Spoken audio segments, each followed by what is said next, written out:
Good morning, good afternoon, good evening, wherever you happen to be in the world. Welcome to tradertv.live. After another record-setting close for both the Dow and S&P on Monday, futures little change heading towards the open on Tuesday. We had continued optimism yesterday come back into the market around some COVID-19 vaccine rollout news and also stimulus checks. Yeah, some stimulus checks getting to people's accounts after the $1.9 trillion COVID-19 stimulus bill was passed at the end of last week. We had the Dow up 174 yesterday, the anniversary of big move down a year ago. We're going to talk about that coming up. It was a year ago today. We had 13% decline in the Dow yesterday as we got to almost, wasn't quite the bottom, but almost the bottom last March as COVID-19 began. It's been a year, if you can believe that. The S&P up 0.64% for its fifth straight positive showing on the day yesterday. The NASDAQ composite relative underperformer again on Monday, but some of the big name tech stocks showed some relative strength. We'll talk about that. 10-year Treasury back around that 1.6% level. We got up as high as 1.64 if you remember back on Friday, 1.61.5 yesterday. We're watching GME shares again. If you remember, another volatile session yesterday, a couple of halts, including one in the afternoon. And there's a fintech SPAC. Watch out, Robinhood. There's competition coming. We'll talk about FTCV coming up here this morning as well. It's Tuesday, March 16th, 2021. TraderTV.live starts now.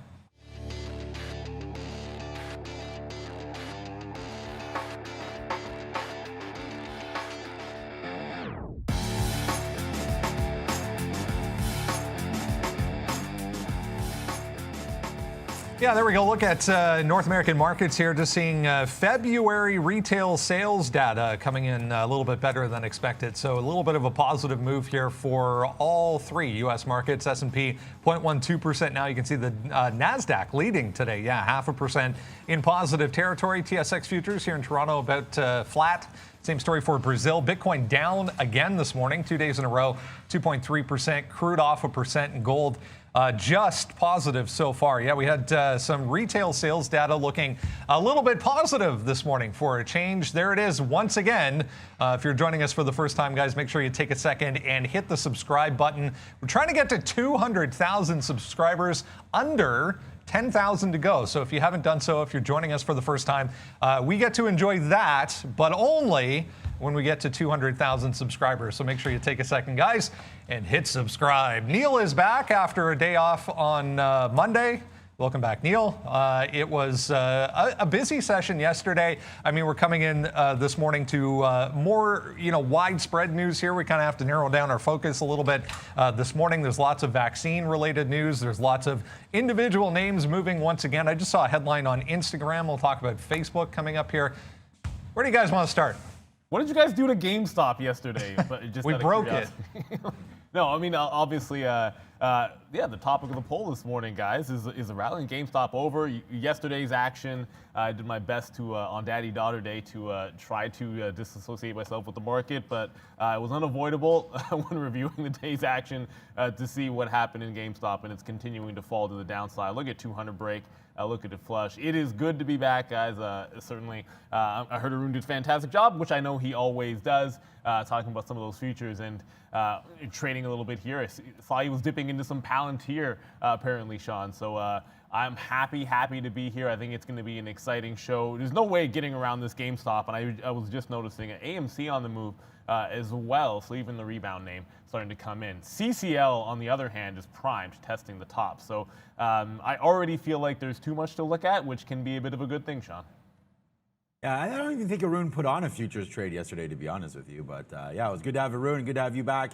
It should be a good day no matter what. AMC, yeah, nice little drop here, just noticing right now. It was basically 14, now we're down to 13. So $1 straight to the negative side. But yeah, welcome, guys. It's going to be another big day. Yesterday was huge, and expecting more of the same today. NASDAQ up, it looks like. We'll see if it can hold it. And a few names on watch here. Nothing crazy. We are sort of out of earnings season, so we're going to have to wait to see what moves around. But it looks like, like we just mentioned there, AMC, 5 million shares and down to 13 bucks. Let's see what GME's at right now, 187. Oh, you talked about a poll. Yesterday, we put up a poll as well. I'll put it in the chat here. Considering the recent movements in the markets, are you a bull or a bear? That's like a polar bear at current levels. We had 700 votes, so not bad. 77% are bulls and 23% are bears, so that's very, very interesting. But I've, of course, voted for bull, but I think that you need to maybe, and I asked the question too, and a lot of comments. Thank you for all the love and the feedback there. Let's see if we can't get to 1,000 votes. We'll put that in the chat right now. But I don't know. I've been saying this a little bit. We've seen DraftKings hit that 72, 74 mark a couple times. We just saw Apple bounce off that 117 level all the way up to 126. We'll talk about that today as well. I mean, there's nothing wrong with taking some profits on some of these high flyers. I just bought Square at 212. It's at 260. AMD at 77. It's at 83 or 84 today. So quite a little run in the last couple of days. Maybe wise to take a little off. Yeah, going to be interesting as far as what is going to lead today. Some names we haven't really talked about over the past couple of weeks, showing some strength here in the pre-market. Speaking of Twitter, go to the main Twitter feed today, guys. There's a brand new poll just posted from Valeria on GME. Let us know what you think about GME. Is the rally over, or are we seeing the beginning of the end? Speaking of Miss V, let's get over to the desk and say good morning, Valeria. Good morning, Brandon, and hi guys. I wish you a positive trading day. Enjoy the show, and please don't forget to smash the like button. Let's get it started, Brandon. Yeah, lots to do. Hit the like, hit subscribe. We're trying to get to 200,000, guys. If you're joining us for the first time, we do this every single day that the market is open. Let's discuss some vaccine-related headlines again this morning. A bit of a chuckle in the pre-market here. I saw a headline from CBC, our very own Canadian Broadcasting Corporation, saying that AstraZeneca going to be approved today in this country for 65 and older. That comes the same day where the EU has a news conference scheduled at, I think it's 1 p.m. their time, to talk about possible, it being removed from more countries. I think Spain, guys, was the latest one that was added to the list yesterday, discontinuing the AstraZeneca vaccine.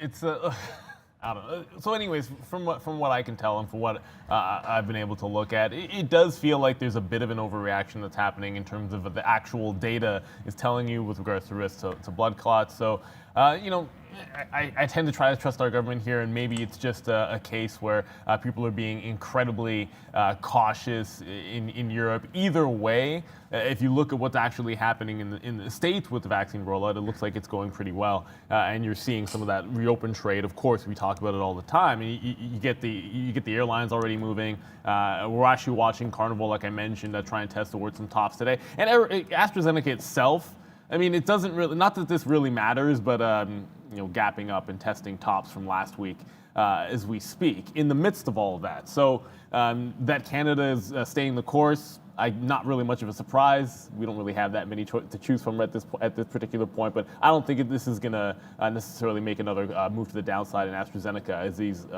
continue to unfold. And it hasn't shaken up the reopen trade all that much, so I would expect some of that to stay very strong. Look, these guys don't make any money. J&J came out last week and said they're not making any money at all on these vaccines. Neither is Merck, and they're doing it from their goodwill.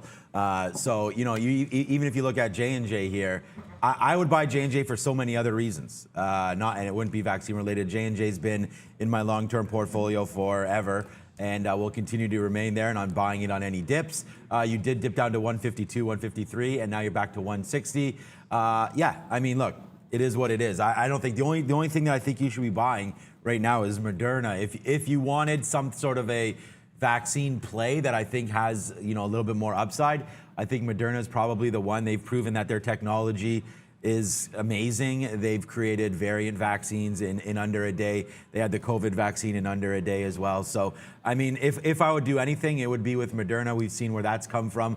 Obviously, just back in November, $60, $70, up to 180, 190, 220. I believe that was even real that day, up to 220. So I would buy Moderna. It's breaking through the 50-period moving average. The technology's there in case we get another outbreak, a third wave, a fourth wave, a fifth wave, a sixth wave. We can keep on going. What inning are we in here? But I would think Moderna, if I was going to be investing in anything that was a little more risky, I would take Moderna, and then you should all own J&J shares for other reasons as well. All right, speaking of Moderna, I was reading this morning that they've begun testing their COVID vaccine on children and toddlers as well. So that's good to hear. I'll show you this retail number here, guys, because it's a little bit misleading. I think if you look at the actual retail sales number here for February, down 0.5, or it was expected to be down 0.5, actually came out 3%. But if we go down here to the ex-autos number, that's the one that came in a little bit better than expected, down 2.7%. So we are seeing a little bit of negative reaction there for the futures on that number that just came out. Elsewhere, we are looking at a couple of market moving dates. We're getting to that point. If you go back a year ago on the market chart, guys, today, 1 year ago, the Dow fell 12.7% on the session as we came within, I think it was 3 or 4 days. I'm going to double check, but it's been exactly a year since we were getting to almost the bottom of the COVID sell-off, if you can believe that. I mean, of course, we believe it. I mean, we talked about this last week. You get those milestones coming through when it was we were declared a pandemic, and it's kind of one of those things that you're never going to forget. And I wanted to. I don't know if you have this upshot. I was going to show just a chart of Boeing, but my daily chart not wanting to cooperate here, unfortunately. But you can pick and choose very many names, and it's not something that you'll forget making some of those COVID bottoms. And there were stocks that were already depressed, and that's why I wanted to talk a little bit about Boeing, if I could, that were sort of already depressed going into this, and then when demand started to fall, presumptive demand started to fall. What you were able to pick up at the absolute bottoms, I mean, I remember looking at Boeing at 90 and thinking that was fantastic, and then not getting into 175. So it's like a stock doubled from the bottom, and then it seems like it's a horrible place to enter, and then all of a sudden it's a fantastic return. And there's a million companies that you could look at like that, and in hindsight, it all seems so obvious. But at the end of the day, I mean, you got to pick and choose what it is that you want to buy in those dips. You have an idea of what you think is going to be good value, but it was one heck of a market shock. I mean, I remember when we were just talking about my trading manager visiting and coming back into the country, and we're like, oh yeah, whatever, a little quarantine here and there, no big deal. Next thing you know, a couple of months later, we're staring at those ridiculous bottoms that we did see that didn't last very long, Sean. Yeah, no, you got to be, I mean, you hit the nail on the head. I was in there buying hand over fist and 1,000% return on Tesla, Square. You talked about, I mean, get your shopping list ready. Mine was completely ready. I just wish we had bought more, but you guys know I was in there hand over fist buying JP Morgan. I bought Disney, I bought Square, and Tesla. Those were really the ones that I sort of leaned into, and it just turned out that those had all rocketed up. But like Neil said, you could have picked anything back a little while ago, and it was obviously, hopefully, going to be the worst year of many of our lives. I would hope. So. Let's just thank God that it's behind us for now, and then we'll just move forward. I mean, I'm super positive about what's coming up. I think the market's going to absolutely explode as soon as everybody reopens. You're going to have some rough periods, but there's more money on the sidelines now that there ever has been. There's less credit card debt per U.S. person now per household than there has ever been since the introduction of credit cards as a percentage of total net income for families. So look, I don't know. I mean, let's get ready to rock and roll. Get your shopping list out. I told you that I've been buying Square and AMD lately as well. And I think there's more to come. And so let's stay positive, stay healthy. And I'm tired of like everyone saying all that stuff, but it really is true. I think we're just over that hump now. So let's just keep pushing forward, keep doing the right things, and then we'll all get through this. And hopefully our pockets will just be that little bit fatter than they were before. All right, want to show you this chart real quick, guys. This is the diamond, so the DIA ETF. that tracks the Dow. So it's actually this day. This is actually 1 year ago today, 12.76% to the downside. The actual bottom here was the 23rd. So March 23rd was the last down day before this just incredible move back to where we are now began. 330 right now. This was $200 a year ago today for the diamonds. So interesting to say the least. Let's talk a little bit about some reopening names. Once again, we mentioned AMC there, a little bit of a tie to the reopening world. We saw strength in airlines yesterday. JP Morgan, though, coming out today talking about positivity in the cruise operators. So JP Morgan upping their price target on all three of the main cruise operators today, RCL, CCL, and NCLH. Yeah, I mean, yes, sir. And look, interestingly enough, and we talked about this cluster before. I mean, just to get into Carnival in particular, you have seen a bit of a, I don't know, whether you want to call it a lackadaisical, I guess, run to this like 30 area. Certainly, there's been like a couple of 10% pullbacks. Then we're just sort of hanging out in that range, like 27 to 30. It is worth noting as we look back on that anniversary or whatever you want to call it at the bottom there, on the way down, there was this little area here, and we talked about this before, like 30 to 33 was a chop zone.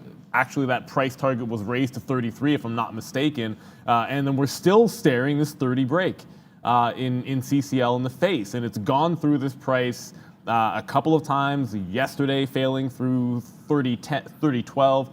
Today, a couple of tests through, trying to get through 30.15, and sort of just leveling off. And sometimes you get those great consolidations before the next move to the upside. At some point, it's going to happen. I mean, obviously, this is pricing forward some of the return to normal for the cruise lines. It's not as if that's going to happen, this season. Clearly, that's not going to be true, but. When you're talking about stocks that were up at in this particular case, like $50, so another 50% from here, as recently as the beginning of last year, you have to consider that there is some upside. So even if you're not getting back to normal until 2023 or something like that, I mean, the speculation is that CCL is going to get there, and that's what the market's been saying. We're just waiting on this 30 break to actually hold true. If it dips down again and gives you consolidation at like 26, 27, I mean, that's going to give you some swing opportunities. But for now, just kind of watching for that breakout to happen. I thought maybe it would be today, but it just failed off of a 30-15 break, and that was the second time in the pre-market.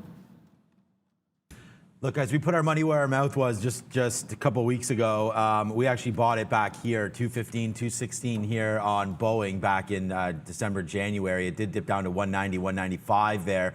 Bought some more here, and now you're seeing where Boeing's going. So there's no, in my opinion, again, I don't know if I'd buy it right now up here, but congratulations to anybody that followed some of those recommendations to buy Boeing on the downside. I still think Boeing's going to be huge, and I get a lot of love from all you guys there on Twitter for recommending this. So congratulations to anybody that's bought Boeing lately. I think it's been a huge move to the upside, and I don't see it coming down anytime soon. So for me, it's going to be Boeing all the way. You saw we took about a $2 or $3 win yesterday on Boeing. I don't know if it's going to be great for a day trade, 136,000 shares today, but this for me is definitely the best and safest reopen play. I mean, obviously there's going to be ones that are running a little bit more, but as far as something you can put away in your 401k or your RSP, I mean, look, we'll try to give you everything. And I gave what's up to Kevin there. We even talked about BFT there being pay safe. We saw Stripe yesterday come through with a $100 billion valuation.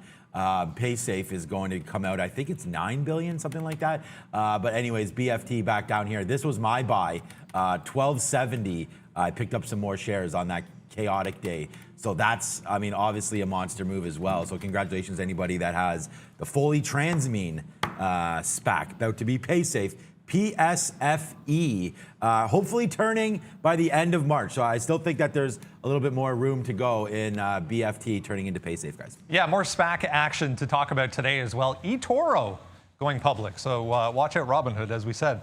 Upgrades and downgrades today, guys. Some interesting ones on here. Starbucks. We haven't talked about Starbucks for quite some time.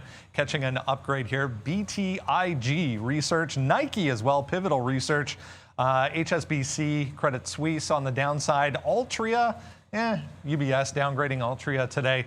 Ulta Beauty as well. A couple of down days in a row now for ULTA, guys. Ooh, also, yeah, that was a bit of a painful trade if you're watching that stock in particular. Just a couple of seconds ago, well, not a couple of seconds ago, we were noting AMC was sort of moving back to the downside, talking about reopen plays, and it had given back in the pre-market quite a substantial move. I mean, part of that might have been due to what we saw, GameStop breaking through 200. Who's to say they don't always follow each other? But we just bounced off of a 13 even. I was looking at 1260. Just sort of going back and looking over yesterday's session. I do like these breakout and then retracement price, especially if it's a steep one. When a breakout is this good and you get like 1260, it gives you like almost $1 move, like a 75-cent move, and then pulls back, and then you get this, the best price you could have had after the opening rush was at 1260. So if we do break 13, I'd be looking for that on AMC, but a bit of a bounce here, and at the same time, GameStop just tried to get through that 200. Again, I mean, it's already broken to the downside twice. AMC catching a bit of a bounce on that level and stalling at 1350. That's the afternoon support level. So there's already a lot of volatility in AMC and GameStop this morning. I think both will be heavy trades today, and certainly in terms of volume and volatility. Yeah, lots to go through, guys. Make sure that you sign up and grab our watch list. We're going to start going through the names right now. Apple, GameStop, Neil just talked about that. Nicola's on there.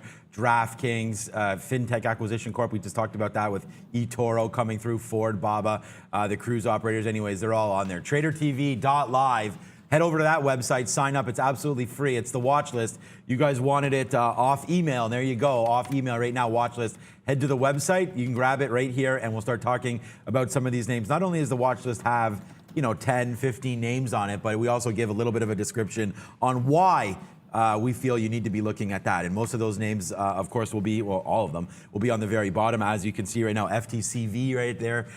So yeah, you can follow along with some of the hot names on the ticker, but definitely sign up for the watch list, guys. And the best part about it is it's absolutely free every single morning. You don't have to pay a cent. Sean, do you want to have a look at this Luckin Coffee? What's up, Jeff Mendel over at OTC Markets, just sending us a note. I mean, there's nothing to look because we don't regarding Luckin Coffee. Okay, no big deal. I can show you the headline here. So they raised $250 million through a private placement. So Luckin Coffee on the OTC markets up in the pre-market here. That was like a $70 stock. It looks like it's $8. I mean, we could show it to you what it looks like. LKNCY.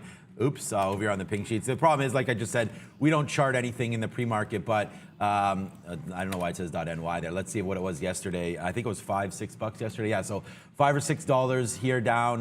Look, I mean, we've been up here before, so let's wait to see what Luckin Coffee does here. But looks like we're already up to $7 or $8 right now in the pre-market on that financing deal. But this was, I can't remember. What was the symbol? LK, I think it was, just over there at NASDAQ. Yeah, it was like $60 or $70. Apparently the Starbucks of old now come back to life in China. They had some, I think it was the CFO or whatever. And this is the problem with some of those Chinese names, is that their accounting practices are a little different than they are here. And apparently they had fake sales, and they had, you guys can read about it. It's months and months ago at this point, probably about a year ago. They got demoted back down to pink sheets. They can graduate back up. So, I mean, if they can solidify some of their numbers and get rid of that, then maybe this is a stock that you guys can watch. I can't even buy it in my brokerage account because it's on the pink sheets.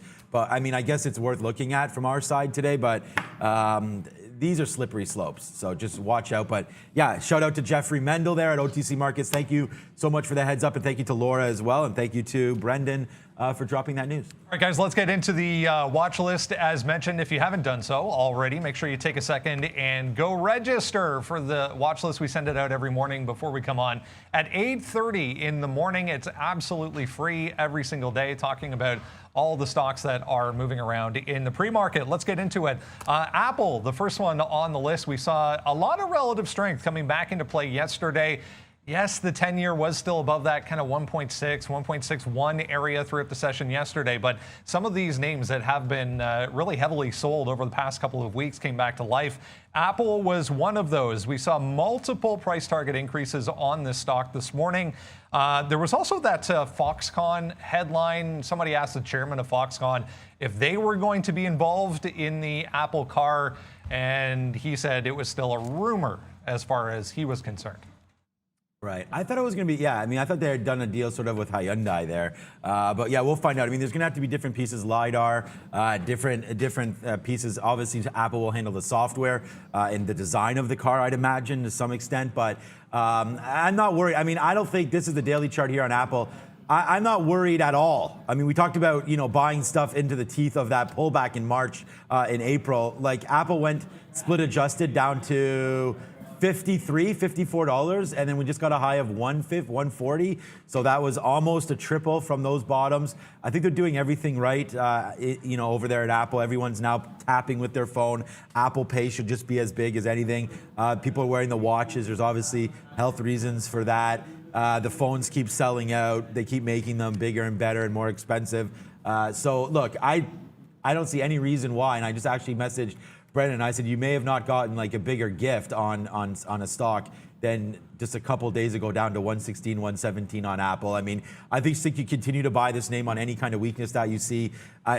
In my opinion, there's a small dividend now. I mean, it was larger. Now it's appreciated in the capital cost, so you're not going to get too much dividend on the equity. But the point is that Apple continues to have, in my opinion, a lot of tailwinds here. And I don't know. I mean, I think it's getting back to all-time highs. That probably happens in the summertime. But right here, just a couple upgrades away, and you're going to see, Apple's off to the races. You got a big move yesterday in that NASDAQ bump off the open, and then kind of settled down, and then another break up to 124. So let's just watch out for one. I didn't write any levels down. I wrote down 125.50. I mean, we're breaking through there right now. I guess the next one is 126. But Apple just continues to be on everybody's radar, as it should be. And I don't think there's a better stock to buy more safely than Apple if you're looking for what could be, an unbelievable upside as well. So limited downside with huge upside. I say buy Apple. Yeah, I mean that's one of those things, and very few places in growth and tech where you're going to get any kind of a dividend in a stock like an Apple. Let's watch out, because you got to consider, of course, with the Fed meeting for the next 2 days, maybe the dot plot indicates that there's a few members willing to raise a little bit sooner, and we got to watch out what that does to the yield, to yields. Certainly, like you could see them rise. And whenever you see those moves, if we ever break that 1.6 on the 10-year, or some of the shorter duration bonds start to move to the upside, like what's on your shopping list to buy? And I think you get anywhere close to that 116, 117. I gotta love that. In the next couple of days, I'm not saying you get there, but there could be a reasonable dip into 120, 121, depending on what we get out of the mouth of the Fed. And then certainly, the language isn't going to change very likely. So I guess if the dot plot changes, then maybe there's like a change in the asset purchases, or maybe they're going to change policy with their bond purchases. You just got to be ready, because candidly speaking, there was I wanted to add twice to like Lemonade, just as an example, right? Like I was looking at Lemonade through 100, and I wanted to add twice. And one of the things you should always do is, if you think it might reach a price, well, then have a bid out there if you like it, right? So if you don't do that, sometimes you'll miss out on fantastic opportunities. You got to sort of see them in advance, as opposed to just always reacting. Yeah, day one of the two-day Fed meeting starting today, so we'll get the announcement tomorrow afternoon. Again, no one expecting a change in interest rates, but that language going to be key. Let's move on to GameStop here. We'll have a look at the chart one more time. Lots of people still coming in to join us. Good morning. If you're joining us for the first time, remember, subscribe, guys. We do this every single morning. We're trying to get to 200,000 subscribers. GameStop, another volatile session on Monday. A couple of halts, couple of big moves to the downside. For the first time, we were sitting here yesterday in the afternoon. For the first time, it felt different going into the close. The heaviness and the selling that came in right at the end of the day felt a little bit different. Yeah, I mean, here's that. I mean, and look at the size too, piling in, right? Remember, you do have, this is just the volume talking about that. I mean, volume picked up basically right at the, oh, you can't really see that. Yeah, okay, that's better, thanks. The volume really started picking up there at the end of the day, and you could see what happened. It was just straight down side there, so we'll have to see what happens. It did stop, though, at about, what's that bottom, 207, 210, something like that. The very bottom, 205, let's call it, and then it bounced up to 220 in the aftermarket just briefly, 216, 217. I stopped charting it, and I only started back up at 7:30. So there was obviously a bigger move to happen. But yeah, look, 185. This stock is still. I don't really even know what to say about it anymore. It's not going to be trading on fundamentals. We all know that. So it's just about looking at some levels. It's probably worth a buy or a test somewhere down around like 150, 160 just to see if you get that shot one more time. But it's absolutely unbelievable that just last week we were at 350 and we were all here watching that. So that was 340, 350 last week, which almost got to the crazy. I mean, this is absolutely crazy, 513, 520, but you almost got right back to that craziness again yet last week. So to say that this is over with, I don't think so, but you know, is it worth a buy down here? I think a little bit lower, and I think you can start to test around here 140, 160. If we get a bunch of halts today, already 1.5 million shares, you could get a blowout bottom somewhere around this level, 140, 160. I mean, it's impossible to pick even within $10 of a range for this name. But even yesterday, I mean, even 2 days ago, man, 280 down to 200. So you had an $80 range on a $200 stock, and that didn't even scare anybody away. So let's just watch out for GameStop. I like AMC. You know, we crushed AMC yesterday. That's been a baby of mine since you've been watching the show. So let's just continue to watch AMC, but I will be watching GameStop, and hopefully it halts and we can have some reopen trades going on there. Yeah, and just for all of you guys that follow along, you know, I had the day off yesterday, so I wasn't trading in the markets. And one rule that I always have is if there's a big and massive opportunity that maybe you missed, maybe you didn't catch the trade, or maybe you just weren't trading that particular day, do not try to chase it the next day. So for me, I already know in the back of my mind that wanting to catch a monster short into down halts and all panic in GameStop as a day trade is something that, you know, you miss it yesterday and then you're going to want to have it today. So you can't force that. Now, could it break through this bottom at 185, 190? Could we test back to that when it got cut in half, that 350 to 170? It feels like if it goes down there, it's going to go further, but I don't want to be too married to that notion. Sean threw out some levels, and I think the reason why it's important to do that is if you do get multiple halts to the downside, I'd be much more inclined to buy at the bottom on a down halt if there is a level to support it. And so that's why I look at that 145 to 150, and that's why I'd go all the way to like a $1.25 as well, because if we did have successive down halts into one of those levels, I think you'd feel a little bit better about taking into a long position, or I mean, almost certainly if you were short into that, you'd want to be covering. Always take your money and run from a day trade perspective in GameStop, but those dips are what I'm looking for. If it holds below 200 though, and then gives you sideways action without breaking the low, well then maybe the answer to that poll is it's not done and you'd be looking at a 200 break, but my first thought is going to be the short side. All right, let's bring in Arun here, have a look at the overall market. We'll check out the futures, see what levels we need to be aware of this morning. A little bit of caution feels like heading towards the Fed here. Arun, what are you looking at this morning?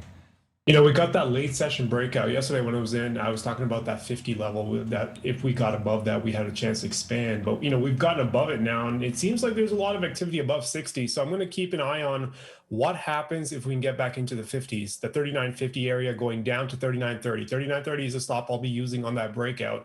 But if we can go back into the 50s and find some support, I think you can catch a bounce off of that area and look for a move towards the highs. Now, above 60, there's something there. It is moving around. It is a decent amount of selling. So I'd say I wouldn't step into any longs until we can get above 70. If you get above 70 and have a decent support base, then you have the ability to keep on going. But right now it does look a little shaky. So I'm looking for it to come back down towards the 50s to see if I can catch a long there. Now, if the 30s go, then you have the ability to go short. And then again, below there, we have 15s, 39.15 going down towards 38.95 as a support level. Again, 39.15 was the area that we bounced off of yesterday. Remember, that was a zone that was established as well. So we're kind of above the initial breakout point, but now we're kind of stalling out a little bit. If we can come back and find some support, we have a chance to bounce. Otherwise, we may be seeing that 39.15 again. Great stuff. Thanks so much, Arun. We'll check back in again tomorrow morning. Under 30 minutes to go before the open, guys. Let's get into the rest of the watch list this morning. Nikola Corporation back on watch this morning in an SEC filing aftermarket yesterday. They announced a $100 million stock offering. Just another negative catalyst here for this Nikola, guys. Still in trouble. Yeah, I mean, I don't know. Find something. There's so many ways to play sort of the alternative vehicles, EV space or whatever you want to call it. Of course, there's hydrogen there, and pretty much all of them I like more than Nikola. So any chance we get a shot to be shorting this name and had done so successfully in the past, there's no guarantees that there's going to be a setup here today. But I do look, and obviously if we ever get to like that 16 even area, we can certainly talk about that even break that's worked in the past. But when you get these offerings, it's not necessarily as big a negative catalyst as you would expect, but I always tend to look at what's going on in the overall space, and if you can catch some weakness in your Teslas and your Neos, that tends to trickle down over to Nikola, which will be my first look. I did write down if we did jump up into like a 1675, like if there was a slight bounce into these pre-market highs, and again, there's not too much supporting this one on my 15-minute chart, so it's more of a play off of the the pre-market range. Then maybe that would be an interesting short. Certainly, I think there's going to be a lot of other names that are better to get to. In an absolute flush, I do like that 16 break. I think you've got some room to the downside if we do go through that particular price. But Nikola, got to make sure we can pay for some shorts. The volume is very light in the pre-market. It's only done 250,000 shares for anyone that's a bull overall. The safer way to play in the EV space is probably in your GMs and your Fords, and then maybe pick the name that you like in China the best. I mean, there's also you saw what happened to Ride. We've seen that name trying to recover as we speak. Nikola already lurking on those bottoms, and if it breaks 16, you could see a retest. Yeah, we gave you guys Ford and GM a long time ago. I think we're long Ford 52, or sorry, long GM 52, long Ford 10 and change, and that's working out for us. I'm gonna go long AMC right now as well. AMC did dip down to 13 there. It's looking like it wants to take this out. Just looking at some of these levels, if it breaks right now, we should be able to go long right now, breaking through 65. So that's just the bottom right near that's just where we tipped up to. There we go. So now we get long. So we're going to be long in here off of this break. So you can see right now into the blotter. There it is. Yeah, it shows on the screen. Long AMC 1366 right now.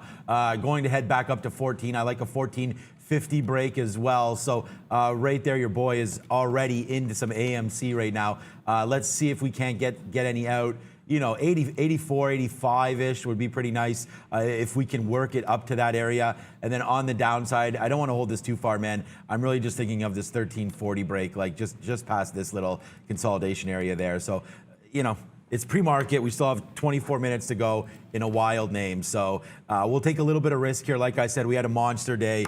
We had two, not great days this month, but, we're still putting money in the bank. So let's just see what happens right now. AMC to the upside, and we'll give it to the 80s and see if we can't take some out starting, let's go 81, 82, somewhere around here. All right, another one looking very strong here as we head past 9 o'clock. DraftKings, guys, testing near pre-market highs. Anyways, we mentioned the $1 billion offering that was announced yesterday. They priced that. They actually increased the size of the offering to $1.1 billion. It's a private placement, so it's a very complex offering. There's lots of rules and regulations that are involved. You can look it up if you really want to read it. But the equivalent price is around $94.85, so quite the premium over yesterday's closing price, obviously, for DraftKings, if that even matters. But DraftKings up about 1% here. Yeah. Look, I mean, I talked about this. I started the show with this. I recommended DraftKings at 35, 36. That's where I'm long. Recommended it again at 55. It's been up to $73, $74. I mean, look what happened yesterday. So we ticked up basically to all-time highs again right off the open there. A rally into that number. We saw the NASDAQ go crazy. So we know that DraftKings can follow with NASDAQ. And then the problem is it hits that high, basically, I think it was 74 as all-time highs, but we're close to that yesterday, 73.50. And then look at the afternoon. It's just like, when this stock starts going, the momentum that gets behind it on the sell side, it reminds me a little bit of Palantir, to be honest with you. So it's nice to see it up today. But again, let's just watch out for 70. We'll see if we can break 70. I didn't even write down any levels. I'm not in love with DraftKings the way it trades. I haven't really been able to capture too much profit on this name as a day trade. So as an investment, it's been an absolute killer for me, and I think I got to get lighter. I didn't even realize with the value so high now, it's taken over too much of my portfolio, because I still do consider this, a high growth stock, and I have so many that are like that. If the NASDAQ does turn, I feel like DraftKings will be in trouble. We saw it go down to 55 where it was a screaming buy, and I just wonder, it's starting to set up to a screaming sell a little bit here right now. So I think, follow me on Twitter. I'll pair some off probably, and I'll post when I do that. But I still do like DraftKings. It's first mover. You saw Penn. I think that they have deals, these guys, with MGM, Caesars, a bunch of different places. DraftKings does. They have deals with a bunch of different professional teams. They're going to be in stadiums. So that's where I sort of look at it, is that when people start going back to games, the advertising should be there in stadiums for DraftKings. And you can see even DeChambeau, if you guys are watching the PGA, he has DraftKings there as well. So they're, first mover advantage. I love DraftKings. Just wonder if it's getting a little bit heavy up here. So we'll wait to see, but follow me and I'll let you guys know when I trim that. Yeah, I love double tops. Last week we talked about the 74 double top. I took some out. But I also took some out of Boeing, and that continued to run. Put it in GE. But I am looking for a dip level in this particular case. It seems unlikely, and because it seems unlikely, I think that's one of the reasons I want to be ready for it today. I'm looking at this 64. It's like a 63.50 to 65 area. Sorry, I always do that. I always show it over here instead of actually on the chart. So you did have this little move, a little top at 65, a little consolidation, eventual break that dipped down. That pre-market low was a 63.50. So I had that $1.50. It's a target range on a dip in DraftKings. Does it seem rather unlikely? We're up 3% today. That 67 from yesterday's bottom, certainly would have to break first. But given the fact that the day trade is tricky on DraftKings, I think maybe taking a step back and only taking like super A+ prices it seems like the way to go. So on any kind of a real dip in DraftKings, I'll definitely be involved in that 63.50 to 65 area on a dip. Testing first support has never really worked out for me all that well at 67, but if we're consolidating there on any kind of a fallback in lunchtime in the afternoon, that could be another way to get into DraftKings. All right, interesting looking chart here on FinTech. FinTech Acquisition Corporation announcing their deal with eToro this morning. It's a big one as well. Possible $10.5 billion valuation on this. Wanted to talk about this daily chart initially here. This did not take long to get done here. This is a lot shorter than usual as far as SPACs are concerned. This was January 25th. This thing started trading, and here we are today. Already announced. This was halted in the pre-market, so it was trading significantly higher before the announcement came out. Got sold into the announcement. They actually made the announcement this morning, and now we're back to this 12.5 area on FTCV, but lots of volume here, guys. FinTech space, right? I had PayPal as my number one play for 2020 before the pandemic, and then the pandemic hit and made that play absolute fire. We were long at 108 on PayPal. You can see PayPal 270 today or so. Square, the same result. Obviously eToro is going to be going after trading, right? And going after that side of things. But Robinhood, obviously, going to be coming with an IPO.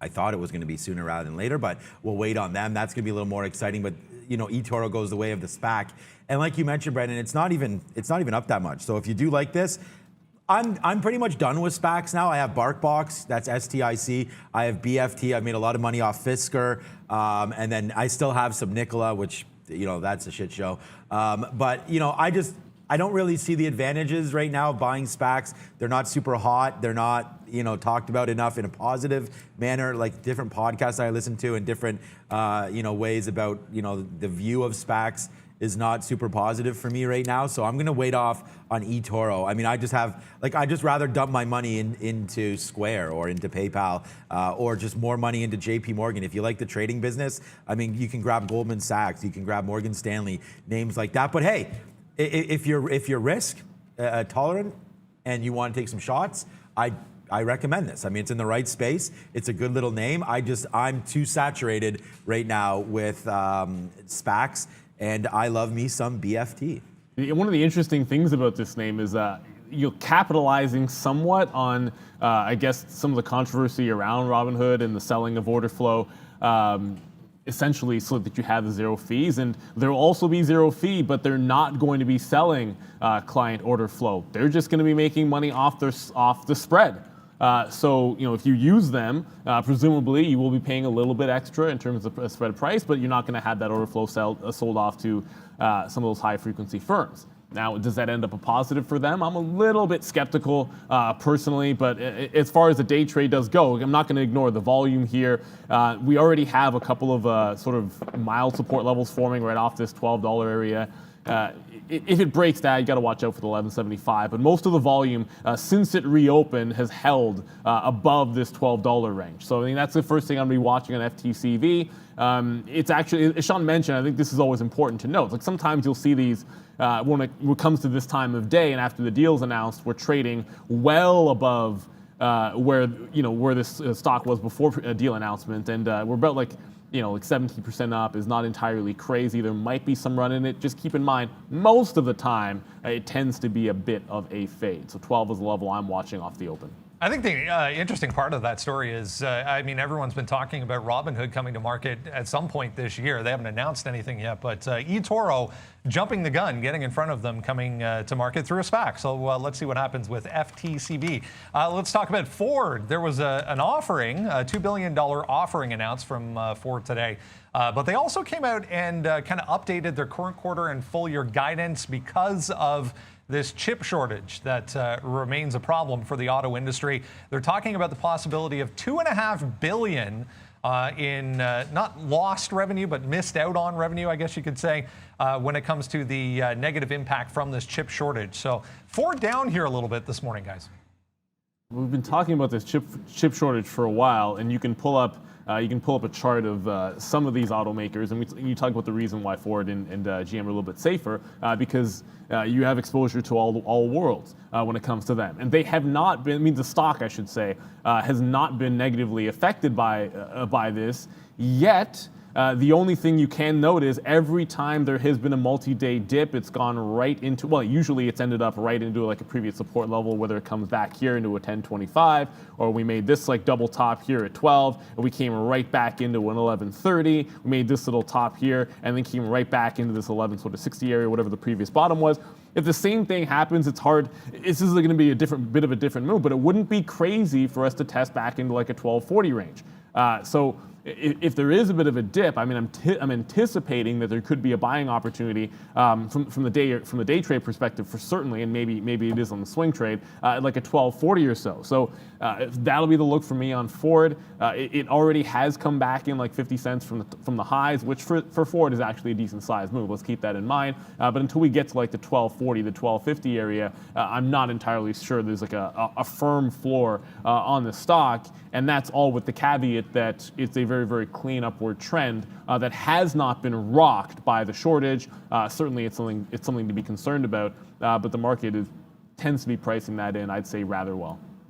I hear everybody talking here on the chat, so let's address that right now. CCIV. So yeah, I just went long right now, basically sub 31. I mean, you can see the price. It's 30.98 right there on the board. So again, a very, very small build position here on CCIV. It got cracked all the way down, right? Lordstown Motors. So you're going to wait to see here what this is doing. Sorry, that's Ride. If we go back over to Ride. Yeah, Lucid. Sorry. Ride was on the mind from the last couple of days. Lucid here, apparently, some good talk with Kramer, some good talk there about this possibly being beat down. Someone said a comment there when I said to buy Square. They said buy Square at all-time highs. I don't think so. But, the thing is, it's about looking forward when you talk about stock, right? It's about what do we expect these stocks to do.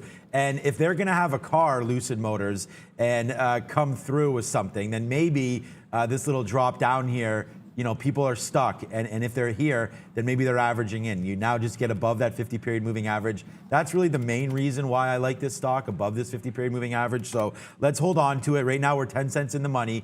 You can see, let me just call it the daily or the minute chart here. This is where we just bought. So we're in early here on CCIV. I'll probably just tweet it out just so we can watch it, so that everyone knows that we're in this one. But there we go, CCIV already. I mean, a nice little bid here to go. So we're already 15 cents in the money. So let's just start off with a nice little cowbell. Wake up. And let's get ready to rock and roll with only 12 minutes to go. We're already in this nice little 15-cent winner, but obviously for CCIV, I think we can get to 36 I don't know about today, but that's a decent level on the daily chart. So let's just keep buying CCIV, see what it does at the open. If it fades back in, we're a buyer here at 30.50, and then we're a loser through 30. So let's wait to see what happens if it does break back down below 30, guys. All right, we talked about Alibaba yesterday. Wall Street Journal coming out over the weekend reporting that the Chinese government talking to them about selling off some of their media assets. They're concerned about the influence that they're starting to have over the public in China when it comes to some of their media assets. So 2 days in a row here, Alibaba, if we need something that's looking a little negative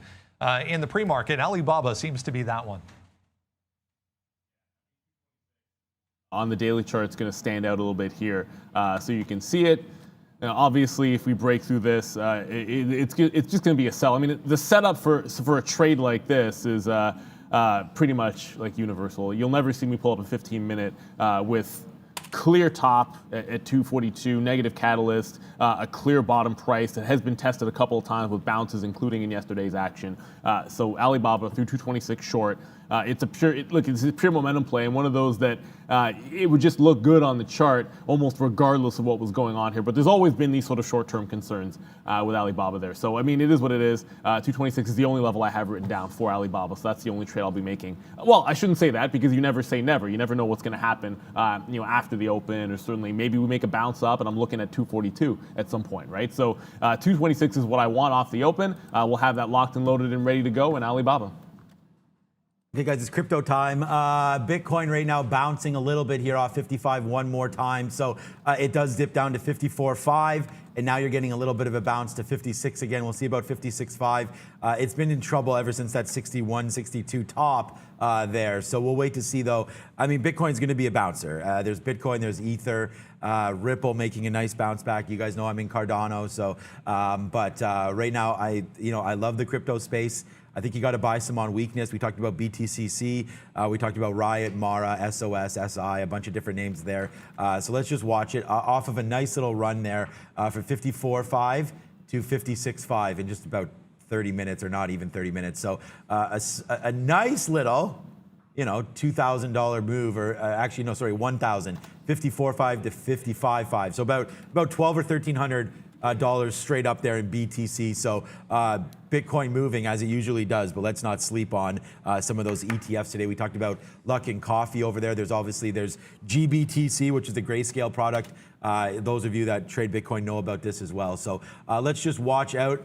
Again, we don't chart it in the pre-market, but a big move yesterday into the close for GBTC. So if you are looking at Bitcoin, I think it might be worth something today, as we're just bouncing again off 56,000. So you're in that little bit of a range. Maybe we can play some equities. Yeah, there was some initial weakness for Bitcoin this morning, again, kind of extending moves from yesterday. Sean, you want to grab the imbalance locator there? I don't think we've done that yet today. Doubt there's anything terribly exciting, but let's have a look at that. Ooh, okay. Yeah, thank you for bringing this up. I didn't even realize it was Churchill on here. So we'll see. This is the leader right now. We're long Churchill Capital. We didn't know that it was on here, so it has nothing to do with that. Ford is a big sell. Neil talked about why that was. I don't like the long for Ford today, but we'll see what happens. AMC, we're also in that. So there we go. So we're long CCIV and we're long AMC. One is a sell, one is a bid. And then other than that, yuck. I still can't believe the price of Macy's is up to $20 already. So that's a big one as well. And then there's Bitcoin SOS. That's, a great trade. If you want to trade, talk about day trading stocks. SOS can be a great mover as well. Juniper. Yeah, so there you go, Brendan. Not much. Nokia with a small bid. Right now looking like some bid size on the book. So that's what the imbalance locator looks like so far. With only 8 minutes to go, but yeah, not spicy. No Palantir, no GameStop, none of the big boys on here. Just CCIV chilling out by himself.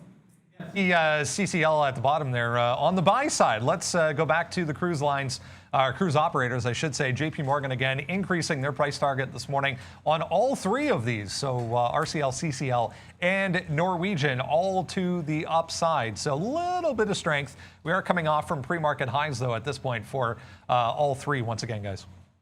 Yeah, and we'll stick with CCL just because that's the day trading vehicle, I think, for most people, and pun intended there, I suppose. It's that 30 break, which has been coming and going, and certainly another slight failure, but that's just pre-market action so far. Now you are in the midst of a double top after a $7 move from last week's bottom. So you have to keep in mind that is a good over 30% move to the upside. So if we roll over off 30, it doesn't mean the breakout isn't necessarily there. It just means that we could be due for another one of these little pullbacks. And that's why I talked about that 27 level on CCL in particular, in case we do get that minor pullback. But it hasn't.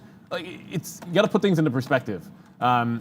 As much as we just had a bit of a drop into pre-market lows, we're still holding that actual pre-market low of 29.66, 29.80 was the previous close. So we're holding above those levels for now. The look I want off the open is going to be a 30 break, and then I want to scalp it into the high of the day. And then if it takes out the high, hold on to some of that position, because if you look at the way and I was showing you guys those higher time frames, you look at the way that it's taken out the top every single time, you've basically been burned if you took the top break.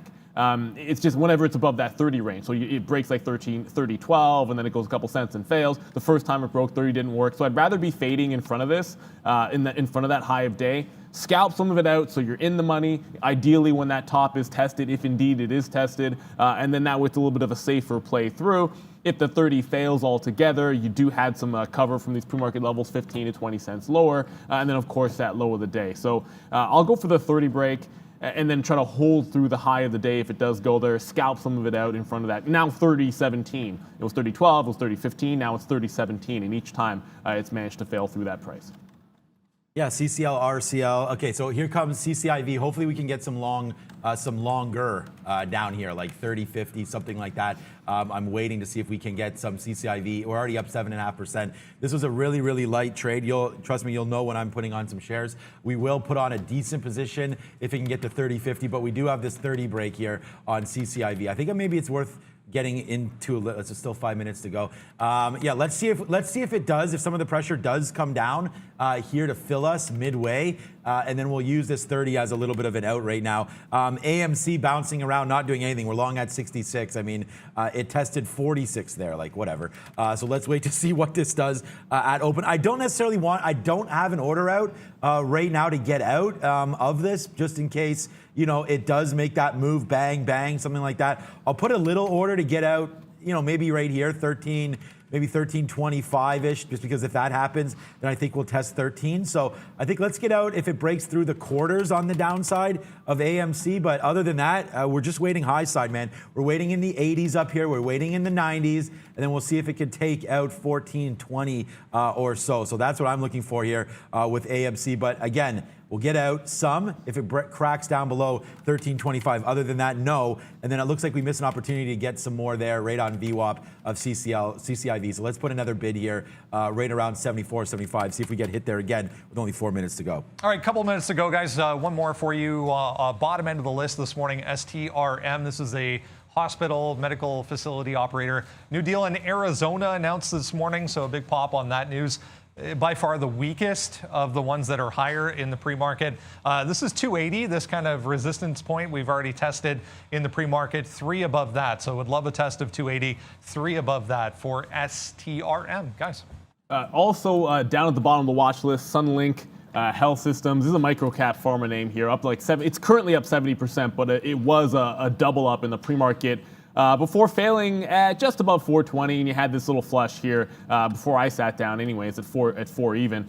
There was consolidation at 350, 360 area, this nice little test. That's what I shorted off of a couple of times here. Well, I shorted off this, covered it at a 3 even off of 320, 325, then got back in off of that 350 to 365 area.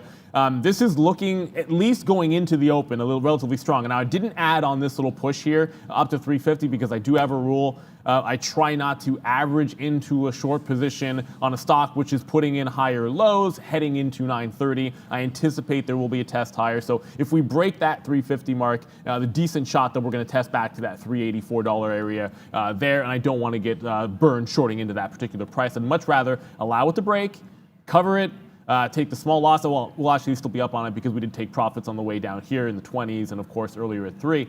But if it goes into that 380, then I would look for the re-entry into the short off of $4. So watching SSY as well, that's going to be a big one. And then I see some people talking about Sundial. Yeah, up 8%. today. It was also a heavy volume and a bit of an update yesterday, but 165 is the price I'm watching. That was sort of a ceiling in yesterday's action. When I went to the higher time frame, I like that price for a bit of support. So if it gets there on the way down, I mean, heck, I'd actually be a buying sundial for once as a bit of a buy support at 165. I'll probably fade a 185 top. $2 is a huge level on sundial. Okay, guys, Palantir, you want to talk about a huge level? Look at this 2680 right now. We bounced off a whole bunch of times yesterday in the afternoon. And look, it's 928.30, and we're just talking about Palantir now for the first time. It was boring, man. I mean, yesterday I didn't even look at it in the afternoon. I was waiting for this to break. It never did. I mean, it got as high as 83. So we're going to take a break right now. It looks like it'll do that in the pre-market, and then we'll just, give it back down here like 20, I mean, basically this bottom, 26.35. Well, I mean, we'll give it back to 26.50 on the first break, but then if we have to average in, we do see some kind of resistance consolidation down there. So we'll wait on that, but so we will probably be into that first thing with only 1 minute to go. We'll get into a 26.80 trade, and then we'll see if we can hold it to like this area, 27.25. Palantir yesterday just wasn't really that exciting. We took a lot of money out of it for sure, but it wasn't a great trade. So we're going to wait to see on Palantir. It was one of my top stocks yesterday. You guys know why we are buying these bottoms and getting out at here. So, all right, 26.80 right now, a break on Palantir with only 20 seconds to go. You guys know that we're in AMC. That's a winner right now, and so is CCIV. So we're going to go 2 for 2 here to start, but we don't know where this market's going to open up. A quick look on the NASDAQ imbalance. We only have 20 seconds here. The NASDAQ imbalance locator looks like this. Blah, nothing. The New York imbalance looks like this. Quickly, nothing. Ford on the high side for a sell. Let's go, Neil. Run that. Yeah, let's get this countdown started. GameStop, by the way, just broke above that $200 level. I'm not sure who's on the bell. Oh, it is Mr. Randy. There we go. 5, 4, 3. Let's get this party started on a Tuesday. Bringing that. Was that a hammer? You literally hit that with a hammer. Good job there, Randy. GameStop breaking 200 to the upside. So like I was saying, they're looking relatively strong. There was this 205 level, so it looks like we could be staring 205 immediately in the face on GameStop. Not through $30 is CCL. I'm going to get that long when it does break. Okay, yeah, and we have some Palantir here. We're going to wait to see if it goes back below 26.40 or so to get out. So a nice little break in Palantir for sure. CCIV, we just went long through 31.20 again on that break. So right now, a nice little win for that. As AMC coming to the downside, we will get out of this if it breaks through 13.25, like we said, guys. And like we said, I would get out of that SSY, of course, before the market opens. If it makes a push, this is what I was sort of talking about. Allow it to test into this $4 range. So you take it off up here. If we do get a bit of a failure up around 4, just got in some shares actually at 82 there. I'll maybe add to it in front. You cannot let something like this break the top. If I see it looking like it's going to halt on me, I'll probably exit the trade as well, guys. But this is what we sort of anticipated. Just got 85 as an average price. If it comes back down, certainly would take some profit in front of that 50 to 60 area, which was an area of concern before. But this is a small micro cap stock, guys. So liquidity good for now, but it can go really fast. There we go. Yeah, we could go super fast. Okay, here we go, guys. Palantir to the upside, 93s now. Let's take a little bit off if we can. CCIV, we've already started to crush that one to the upside as well. CCIV going 31.50 out. Took a 31.20 long. And then AMC is not really doing anything other than getting me out. So it goes down there. We get out of half of our trade there as it's now going to the upside or downside, sorry, goes AMC. So let's watch out for that one, guys. And this is what you do, guys. Dodge that grenade. I talked about the risk plan here, of course. I did take profit on the first little short. Had to cover it when it broke that 50 level, but we got tops. First entry was at 382. Last entry was at 394. Out at 69. Out at 63. Out at 50. Still holding a small piece of the position. If we do continue to flush, I like that 320, which will support. If it breaks 4, you'll see me run to those exits, and CCL unable to get to that 30 mark. So CCL once again failing at 30.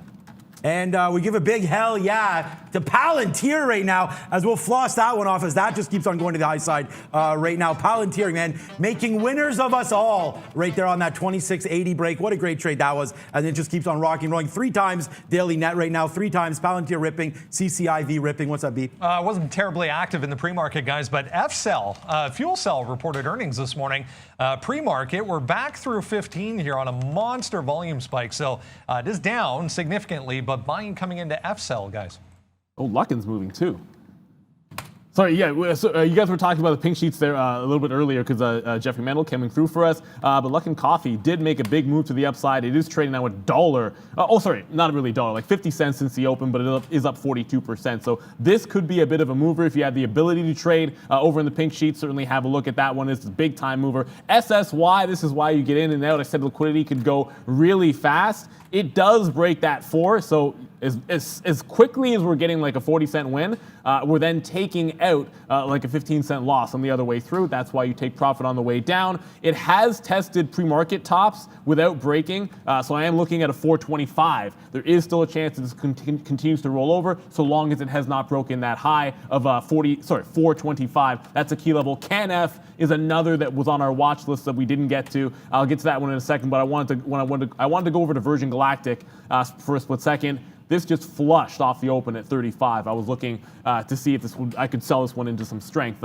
Not happening whatsoever. So big flush in Virgin Galactic just hit my radar. But keep in mind, consolidation here. It's not that big of a move in perspective. This was a $25 stock, and that's a monster support if it ever got there again.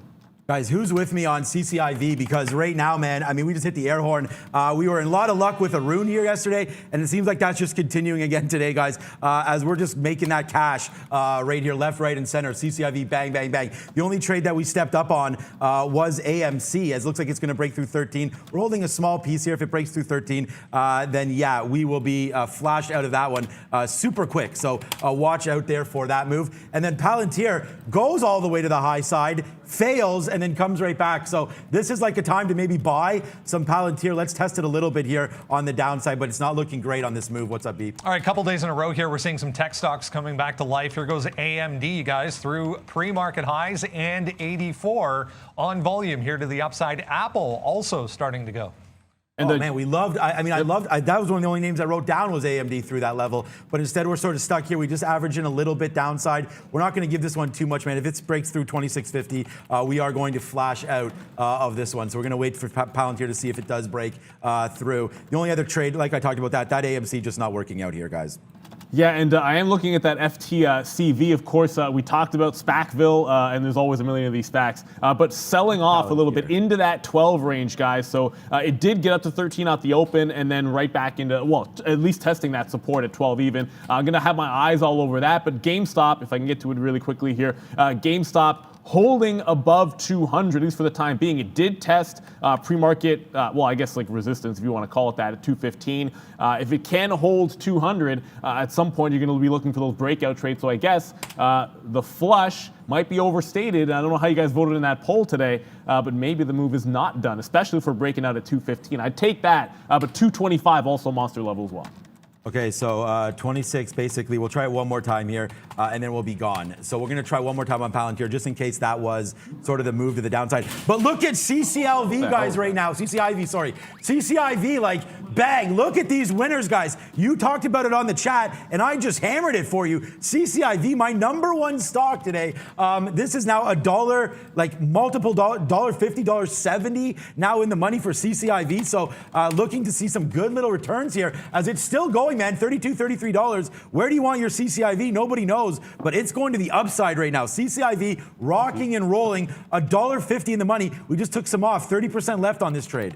I said I'd get to CanF, and I will in a second, but just remember GameStop could break through that 200. I like that for a short. CanF failed through the high of the day, right off of the open. We like these little sort of pushes off the open, especially if they get faded into. I like that for the short side of a trade. 375, a big level. If you look at it in the pre-market, it held rather nicely. You can always file away a 440 break if you want it, but 375 is a big one. And I'm going to have through 200 a short on GameStop, so long as I can actually get the fill, but I'm looking at a 200 break on GameStop right now.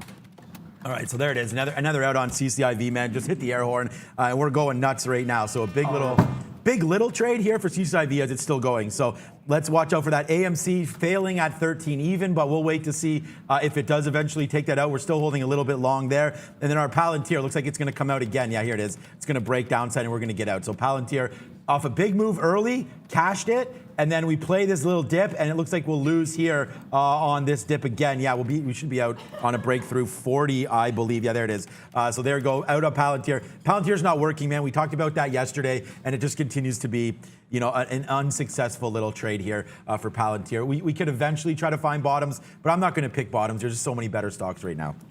Yeah, and look, obviously, I talked about that in GameStop a second ago. You're not always going to be able to get a breakout or breakdown trade. Breakdown, especially when a stock is short sell restricted. I did try to grab that 200 as fast as it came in. I knew it was going to be a good price. Lots of stops obviously hit when it just broke. It goes right down to a 190, and now is going to be testing the pre-market low at 186. So floodgates opening up to the downside on GameStop. That was short-lived. Brendo? Another earnings name for you, JBL, Jabal, up 5% here. They reported in the pre-market as well. They make these things, those Bluetooth earpiece things for your phone. $51, guys, just broke there on volume for JBL. New position alert just got that can F. It looks like it attempted to break that 375. I got short before the level broke, so every now and then you're going to get one of those sort of early prints when we go through. Either way, my price is going to be that 75. We hold until about $4. I mean, that's going to be VWAP, just below VWAP, so I want to give it some room in that $92 to $4 range, but certainly I would not hold through 4 even. You do look at like a 340. You go a couple of times here in the pre-market. Ignore that wick at 8 o'clock. Those are dark pool prints that are printed overnight. 340 is definitely the key level if it continues to flush to the downside. But 75's in, and then still looking for an entry into GameStop. I mean, you can want to short all you want through $2, but unable to catch that. It's now at $1.86. So might have to play this off of a bit of a bounce. It just broke that low. Slammed to 82. If it does make a bounce, I'm looking at 200 to be resistance on the way back up. Yeah, okay. Yeah, we're looking right now as well. We actually trying to trade some of this luck and coffee here on the pink sheets. CCIV going as well right now, so that's a stock that's moving for us in the right direction. And you know what? Basically, the big winner that we had all day was this one, CCIV. So CCIV now coming back in. I told you we got out. We were 20% up there, and now we got out of that. So we're loving life a little bit here on CCIV to the upside, but it is kind of running out of life right here. So watch out here on CCIV. We already cashed it. Each one of these is 20% now. We have 10% left. So, so far, so good here on CCIV to the upside. One name that we should check out is CCL. We haven't done much look at that. 29.40. It was that break that Neil was talking about at 30. Didn't happen. So that's obviously a great little spot to watch out for. It is consolidating now. What about a 29.50 break on CCL? Let's do a little bit of work there and look. Yeah, and I said I'd get into Sundial if we supported that 165. It did give a bit of a flush consolidation. Now, this is going to be like 64 to 66. I mean, obviously, look, 64 to 66. That's consolidation at 65 in my books. I grab it here at 66 off of that. And again, this was just the price I wanted to defend yesterday's highs. Even though I didn't trade, I can still look at a chart and tell you what the high was yesterday and play off of that on a dip. So I'll work this one out into the 70 to 75 range. Of course, it's always going to be a scalp trade on something like a Sundial. You can sit there. I'm not going to get intraday dollar moves on this thing. I mean, every now and then I guess that's happened once or twice, but it's more about scalping 5-10 cents off at a time. Can F starting to make a move up? I'm going to be patient. I don't want to average in until it gets into like the high 80s or so if I'm playing off that 92 to 4 even range. And GameStop at 190, I want it in front of 200 or almost bust. Yeah, I'm not really finding too much here, guys, today. I mean, DraftKings is up near 70. Again, thank you for joining us, guys. Yeah, check out the polls on our websites as well. We're going to get out a little bit of CCIV here if we can as well. That stock moving. DraftKings touch 70. I think that could be worth it here on the long side of a 70 break one more time. But again, breaks haven't been great for me on DraftKings. So you got to be very, very careful there if you are going to take a break on DraftKings. They haven't really worked out great for me. It's just a lot of barcoding, right? A lot of back and forth here so far today. A lot of stocks not moving at all. I do like that CCL break through 50. So that's one that we're going to look at. But see, it's just going to the downside right now. So I want to bounce at some point. Go ahead. Yeah, nothing happening. Let's throw it to Brendan and then we'll come back. Yeah, just Moderna, guys. Just saw Moderna through day highs here. We set that high up there, 151.93. Just tested that once again on some volume. So Moderna higher. Remember, they're starting their COVID-19 vaccine testing on children and toddlers. So expanding the possibilities there for their vaccines. 2 days in a row for Moderna, guys. Yeah. I'll go for this one and we'll spike it off. do a little. It's not Gronk because I'm not a big fan of Gronkowski because I'm a Bills guy. It is what it is, and I'll never love any New England guy because they're too good. But either way, Sundial. Look, I usually will be shorting this particular name, but the setup is the setup. 165 was the support. Going to catch this in the VWAP. I already took some out on the way in. If it gives me more 69s and 70s, I'll take it. Might have to consider a bit of a reload. Now I know the low of the day is a 163, but if there isn't a lot of support at 164, 165 when it gets there, I'll probably not dip into this one and buy. If it comes back up, there's always going to be chances to go long on a 170 break and then scalp this one further. I do have to go back over to Can F because I'm monitoring a couple positions at a time here. And don't worry about, well, I shouldn't say don't worry about GameStop. I'm not getting into GameStop at 200 because it's at 186. That stock is absolutely dying. And it feels like I should have been taking off 190. My plan was to play off of 200, didn't get it. Here comes Can F. I should take some profit off that 75. It never really gave the push into the 90s to add more to my position. But on a $3 stock, am I going to take profit every 10 cents? Of course I am. That's just the way it's going to happen here. So Can F to the downside working. Sundial still in the money for me here, but only a muted bounce the first time through on Sundial. I want a little bit more than that. Brendan? Just checking on Micron here, guys. Not seeing anything, but wow, Micron, 5.2%. Mentioned AMD, but this one actually leading. Just broke 93 there. Day highs for Micron as well.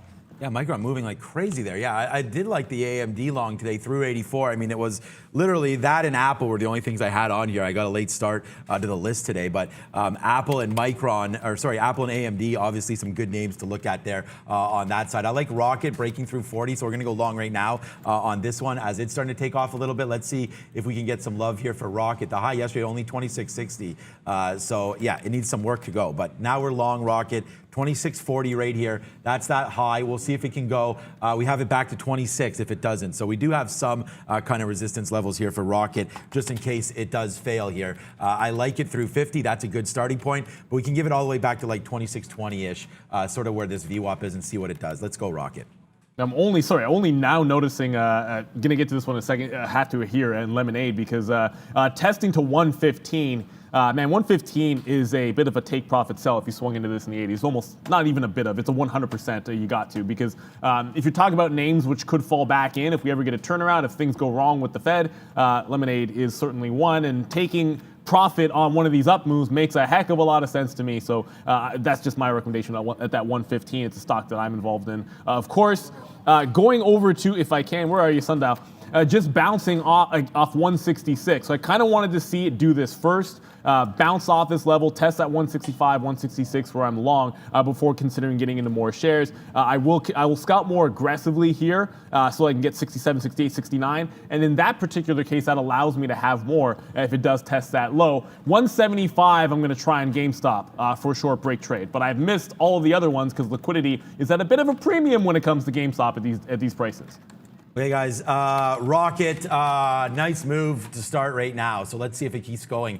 We just took some out at 66 there as well. So in at 26.40, out. Each one of those small percentages, man, like 10% out. We have about 70, about 80% left. So let's see where this one wants to fly to. The NASDAQ and the market starting to take off here. So Rocket looking good so far today. So good trade there for Rocket. Thank you guys for that one. GME, I was going to say GameStop, a little bit of a mix up there. GameStop still running. CCIV, guys, a great long. We picked up some more on the bottom there. You just see that right now, 30.55. So let's get some out now if we can to the high side. Another big win, and we'll floss it off here for CCIV. We just got to get some out. There it is, 06s, 07s. Let's see if we get some 14s I'm waiting at. But that's a nice little win now. We're long at 59 here on CCIV, guys. Big time trades. And I want to go to FSL, of course. Like a bit of a mover here, but I just want to show a level. It's at 16 even. If it gets a push into 16 on FSL, count me as a bit of a fade trader on that name. And of course, if it breaks through, it's got to be a hard stop off a level like that. So I'm talking about 16 even. But also to come to that FTCV. we mentioned, of course, the El Toro SPAC. Holding again, I mean, it's held off the open, but then holds the opening range top as well. So it feels like this is getting a very, very tight range put on it. If it breaks 12 to the bottom, I'd sort of watch out below. This was a 1070 at yesterday's close before the deal was announced. So a retracement into 11 even would seem at least a little bit possible. Brendo? A little biotech with news this morning. This is a nanotech. Be very careful with this one. The float is 13 million shares. So fair warning, 24% for ENVB on some positive news, guys. One nano stock yesterday, whatever that was, checkmate yesterday on that one. That was a good one. We can check back on that as well. Okay, Rocket comes down. We get some more out there at 45 on a break of 50. But right now you can see we have about, each one of these is about, no, less than 10%. We have 2/3 left. So 2/3 left of this Rocket trade. Still think we can take off here, pardon the puns, but I still think Rocket can go. Palantir, my worst stock today, obviously, as we go 0 for 2. Well, we went 1 for 2 and then 0 for 2 on the back end there, averaging in right here. And it dropped down. We got out decently. It does go to 26.50. Sorry, 26.25. 26.50 is what we were looking at. So let's see if it can get upside again. We do have a nice bottom here at 25. Would rather play it on a dip, but maybe Palantir finally has some energy. And there goes Rocket, baby. So let's go. Let's hit the confetti. Let's go, Rocket. Taking off right now. What's up, B? And this is why we give you those fair warnings. SSY was halted. Upside volatility halt reopens again now. 650 for SSY, guys. And this is why you run to the exits on that one. I'm always looking for reopen plays, but when it's going multiple times, I'm trying to be patient. Usually you go for like 2 or 3 halts. GameStop is back up and retesting VWAP. I wanted it in front of 200. You are seeing it get to, last time it got to like a 195. If it does fail at that price, you haven't been able to catch anything, and I can actually cancel that stop order. It's been impossible to catch those breaks through those key prices, so fading into a short is probably the only way it's going to happen. And if it breaks 195, I'd look for a 200 short, but waiting for the perfect price has been a fail so far. I want to dip in my toes into it in front of 195 first. I got to get into my account and see what these Rocket calls are doing right now. Okay, up to 90, up and away. Big time trade alert, man. And oh yeah, your boy has another dollar winner right now. So here it is, CCIV.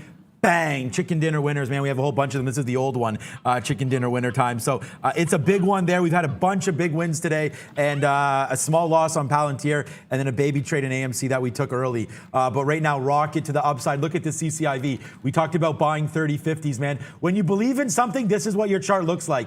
Like you buy it, then you buy it here, because you believe in it, then you buy it on the break when it happens, then it goes all the way up, and somehow you basically get top tick there. I know it goes to 33, but that's good on those on any chart. And then 32.50 all the way back in. It comes back in, runs into our 30.50, and then we take another dollar on that trade. So we're getting close to flat, but right now that's a good one. Rocket, we are, now we're more than half out of our Rocket trade. We emptied it out as it comes up to 27. I mean, that's a fantastic trade. We're 3 times daily goal, and like Arun said yesterday, with the way we're trading, we should up our daily goal, guys. And I think that's something that we need to do very, very soon. What a big trading opportunity this has been this month, and 2021 has just been incredible for me trading-wise, guys.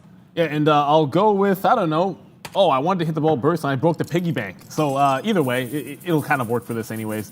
So that's CCL. We're going to get to that one in a second because it's testing those lows of the day and looking rather weak. So once again, it is that same failed breakthrough, that 30 even. A couple of shots at the short here. Now, if you get wicked out, sometimes you like to get back into it. That's what I did in GameStop. It actually holds in front of that 200 level, breaks in 195 very briefly, so I do get back in at a 194.65, able to take $3 off. I'd like to see this retest the pre-market low, and that was that 186 level. So if I can catch $7 or $8 on the second half of this position, I'll be perfectly happy to do so. This is the biggest pullback that it had, at least when I say pullback. That's a bounce to the upside because, of course, it's been heading down. So I do anticipate that there could be a bit of a, we like to call it a rubber band effect here, and then you could get a flush back into that 186. So into that name. For the first time, it's about time I actually got into that particular stock. We promised we would look at, and it was on the watch list, Nikola. Nikola does give a 16 break. I was looking at GameStop, I was looking at CanF, of course, but Nikola has shown that weakness that we're anticipating. But not that much volatility. It only really goes 25 cents before bouncing, so it's down 7%. Looks like Nikola is the fade, just not as strong as I would have expected. And I'm going to reload in front of 200 on GameStop. That's upcoming. Brendo? Starbucks, guys. Wow, I just realized this is is all-time highs. Starbucks, we talked about with an upgrade today, price target increase through 111.35 there, looks like was all-time high. So 2.5% almost for Starbucks. I know who likes that. Miss V's gotta love that. She's gotta love the Starbucks up to the top there. Hey man, people are gonna drink their coffee when they get back out. You know that's gonna be a bit of a rebound or reopen play for sure, and they're already showing that. A lot of these names at the highs. I just wish CCL would have given that potential break.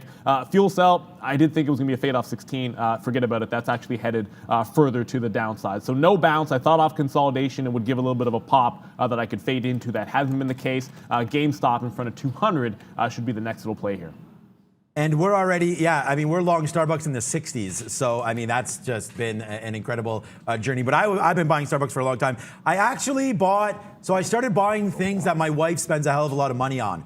So that's why I bought Starbucks like years and years ago and have never dumped that. So congratulations to anybody long Starbucks. That's been a good trade, obviously. It did dip down and gave you some buying opportunities. I was buying Target as well, hand over fist. And then they left Canada, so I had to dump the shares. And that would have been, because my theory's gone, right? She can't spend money, although she probably buys some online stuff too. But Target was a great buy as well. So, keep doing that. And that's the other thing, right? I bought like Rogers because my cell phone bill is Rogers. So instead of spending, $50 a month, why not make that much in dividends? So they're paying for my cell phone bill. Thank you very much, Rogers Communications, for that as well.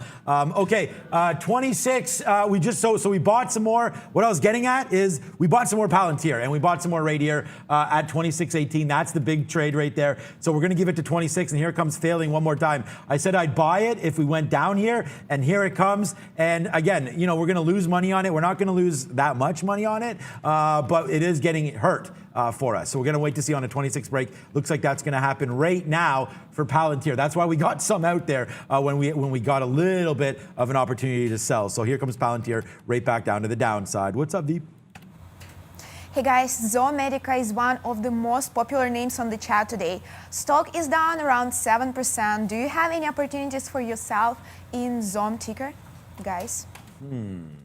I haven't even looked at Zom. I'm going to look at Zom in a quick second here, guys. I actually was looking a little bit earlier on, but SSY here did roll over. It's not off of a halt. But you do see like the first significant flush. Now there's been sort of two little points of action. One is around this like 675 area, which I'm going to play right here. I started actually at 45, so I want to add if I can in the 55, 60 range. If it breaks up above that 80, got to try to get out before it hits that $7 mark. That would be key. Of course, any target has got to be concerned with that 540 at the absolute bottom. But I actually did have a look at Zom, and all I wrote down this morning when I first looked at it was 3 with an exclamation point. So if it's anywhere near that price, it's a monster resistance level on Zom. And I know it was fading off that level when I first looked, but got to concern myself with SSY here. It did not give a successive halt to the upside, but it did come down heavily off 750. The rocket came back down. We did empty out, like I said, a lot there at 27. So that was a great trade for us on the upside. So just watch out there as it's now coming back down. We're going to wait to see what it does around this 26 even level. That's where we were going to get out. We probably should have averaged in a little bit to that, as now it looks like it wants to go. So I think we could take some more rocket maybe here if we did want. We're going to wait for Palantir to break through 26. And then actually it did break through 26. We got out of some and bought some back in there. So now we have Palantir to the upside. Oh man, there goes rocket right now. Instead of talking about that, we should have bought some in the 30s. Here it goes. Let's see how high this thing can go. Again, maybe 26.75 halfway back. We'll get some out. So let's see if rocket lets us take some out here in the 70s, guys. B again. We saw some strength yesterday with some of the retail names along with tech stocks. Tech stocks strong again today. Retail not, guys. Macy's 1.3% downside here. Just trying to hold some levels here. 2030 down to 2020. A bit of a support area for Macy's, but a little bit weak today. Yeah, also a looking weak, $5, $6 in the money on that trade over in GameStop. But my hands are on my head over Zom. I came in, I did write this one down saying, oh my gosh, 3 is such a big level. Whenever you get a failure sort of in front of like one of those key levels, like a $3 on Zom, and then you get a push into, wow, look at that 275. It even gives you a push into the open off that same particular price. Not getting to the 3 is a big red flag. But let's keep in mind here, this stock has had some support down at $1.75, $1.80. I would anticipate maybe you catch a little bit at 2. If I see a monster bid at $2. I'm not saying we're going to get there anytime soon, but if I see a monster bid at $2, that's a play I would definitely be making on ZOM in terms of like a scalp long. But scalping long is the only way I'm going to take this one to the upside today after the flush I just saw. So I didn't see that move that was that big, but wowzers, ZOM. Look, I wouldn't let it break $2 if you're long on that particular stock unless you want to hold to 175, and that's in your risk parameters, then I guess maybe that's okay. I did, and these are not like print throughs. As we tested down in front of 6 even, I quickly tried to get some bids out there. It didn't snap back up, and this is SSY. Again, if it breaks 7 even, I've got to be able to get out of this trade because it's likely to test that top, and then you could see some halts, guys. So there's my stop. I'm going to get out of it. I did get a little bit greedy here. Sure, I could have taken like 30-cent wins, but the risk to reward, if you take the entire position out for 30 cents when you're risking 40 to 50, that actually doesn't make a heck of a lot of sense. You won't see me do that very often, but I'm always going to go with a tighter stop when I'm shorting on the move down. I like successive halts a little bit better. If this were to take off the top, I would watch out for any of those halt trades. So I'll go from the losing trade because I like to maybe show you guys how you can do better, how you can talk about your losing trade, and then go into what's winning for me right here.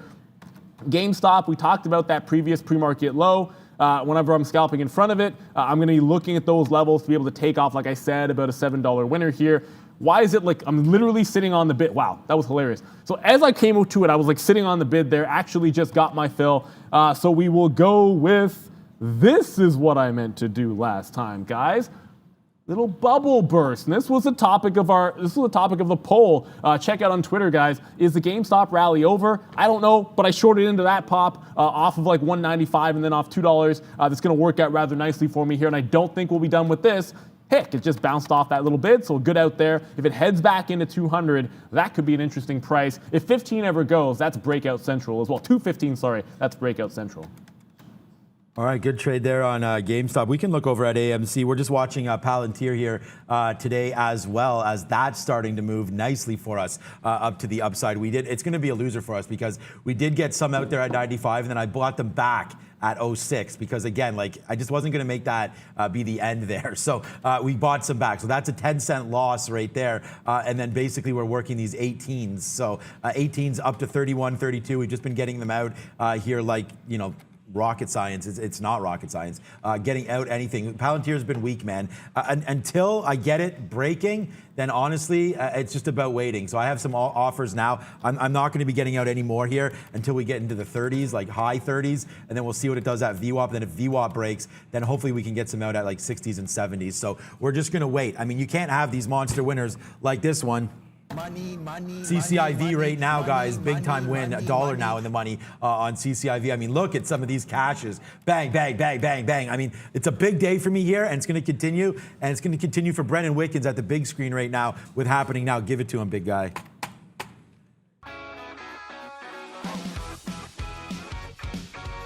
Hey guys, yeah, let's have a look at North American markets. 30 minutes gone already. Bit of a choppy start, although some strength again today in tech stocks. So both the composite and the 100, the NASDAQ I speak of, 0.8%, 1.17% for tech stocks leading the way so far. The Dow trying to get 8 sessions in a row higher. So 0.17 right now, 0.18 to the downside. The S&P is higher by about 0.25%. The Russell downside 0.6%.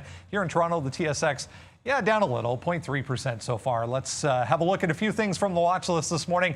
Alibaba, we talked about this kind of negative sentiment, I guess, in the background, talking about the regulators over in China, wondering about their media assets. So it did try to test these highs from the pre-market. There are sellers up there above 228.50. So watch Alibaba. Yeah, still down a full percent for Baba. The other one was Ford. I was going to talk about F.NY, guys, still in negative territory as well. We talked about some negative news stories for Ford today as well, guys. Yes, sir. And like I was just actually about to look at a CCL bouncing off the bottom rather nicely, but Ford is doing a very similar thing. Now, this already tested through this 1280 before making a bottom at 1276, or sorry, 1277. So you talked about that 75 being in play. I do like levels like that, but if I'm going to be already looking at a bottom pick, and again, let's keep in mind here, I mean, the NASDAQ and the ES are both actually up on the session. So when I say bottom pick, it's because the recovery names under pressure, the tech names are bouncing. That's why you can talk about a potential break back up on a CCL. Now, I'm looking at 29.20, and again, it's sort of like a round number that was the initial move to the downside. If we can hold the low a day, which sits at 28 3/4. Then I think we have a shot for that bit of a break on 29 even. I am going to be getting back to GameStop if we do test that 200. It's back up to 193. So got a fantastic out there. I think we're very fortunate to have caught the bottom of that move. FTCV, however, and of course this is the new SPAC today, the eToro SPAC, the trading platform, is trending down slowly towards that 12 even. Let's keep in mind, I did mention if 12 even broke, I wanted to test that one to the downside. So still watching FTCV, just not nearly the volatility yet. Has a good chance to accelerate if it breaks 12 even. Let's see. Yeah, I mean, look, I talked about SPACs. I'm going to stay away from an investment side, but for a trading side, you got to probably get on some of these names, guys. Okay, here goes CCIV. So we talked about a SPAC. We're going to go upside right now with this name. This is $1.26 now in the money. So bang right now as this just keeps on making moves to the upside. We like the way this one is trading, obviously, here as it wants to just keep on going. I don't know where the high is going to be on this name, but God forbid we try to pick it. We already did, man, 32.60. So let's wait to see if that remains the high side now, or if that's going to be a spot where we can I don't know, average in more maybe on CCIV. Up a nice 11% today as it just keeps on rocking and rolling, guys. I love this name today. We talked about why. There was a lot of chatter here. Kramer was talking about it. It's been beat down recently, so we take CCIV long, man, and we hammer that one. Big time trading there. Palantir, not a great trade for me today at all, but let's wait to see what it wants to do now. On the downside comes Palantir. So we've averaged into it. We took some out in the 30s. That was a little bit of a mistake there for Palantir. So let's wait to see if it can get above 26.40. That's kind of the spot that I'm looking for. Oh, I wanted to hit so badly wanted to have our OKI reloaded key on CAN-F. It did come back up, tested that 380. I missed it. You can see right here.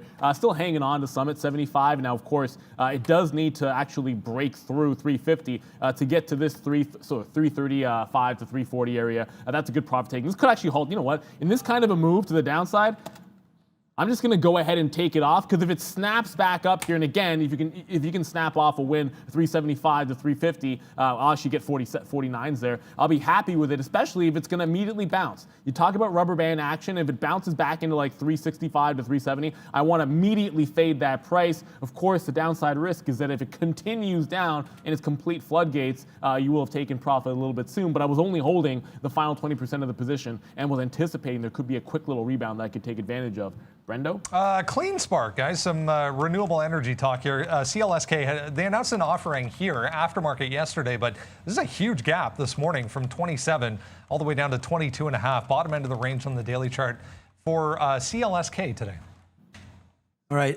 So again, this Palantir, this rocket, not much happening there. I did want to go over to CCL a little bit. It just keeps on going down. I like this 29.10 break, but we're down that 3% today as the NASDAQ just keeps on ripping higher. So watch out for CCL, but I don't love it because of the fact that there's that rotation that's come in. And again, the only two stocks that we written down today was Apple, 125.50.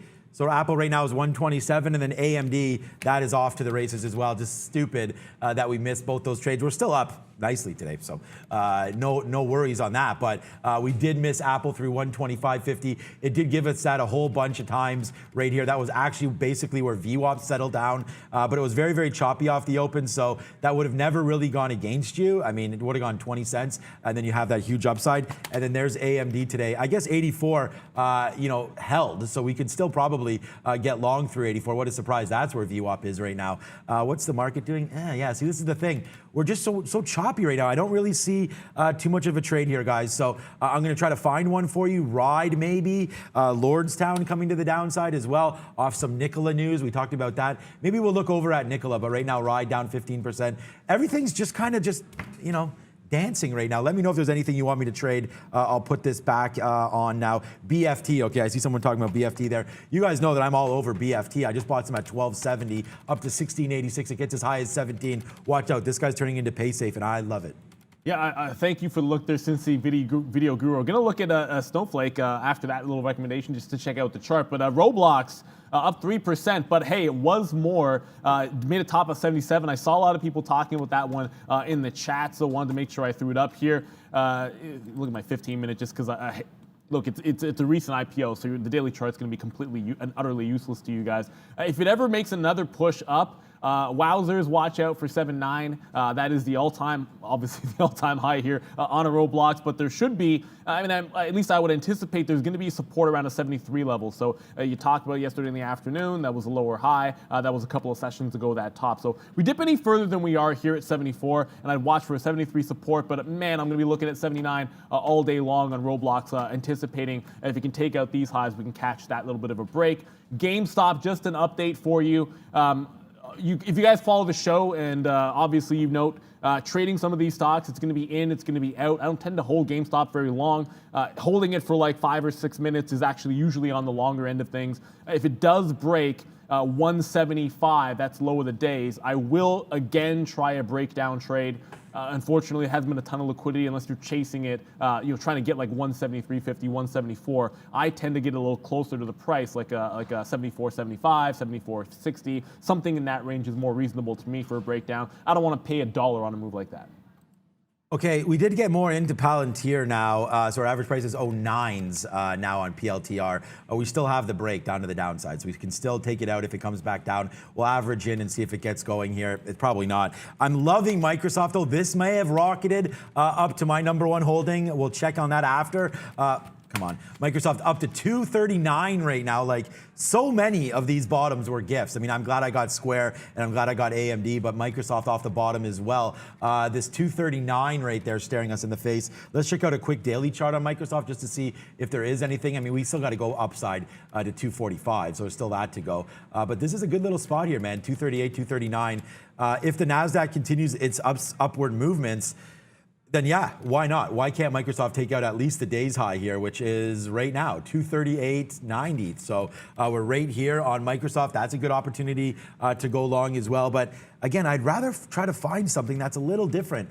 So let's just keep looking around and see. Alibaba's not doing too much. Tesla's sub 700 right now. Yeah, all-time highs. Thank God for Starbucks, man, 110. That's been a big winner for us. Facebook, you guys know I've been buying Facebook lately as well, and that's making moves to the high side. So it's really nice to see this NASDAQ recovery. What's up, Bren? Just checking on SJR. For anyone looking at this one, yeah, it is above that high. So we just cleared 2804. So this is SJR in New York. Keep in mind, this is a dual listed name. Shaw Communications, primary listing here in Canada. They're being bought by Rogers Communications. So SJR, yes, it's at all-time highs, but there is a deal in place there, guys.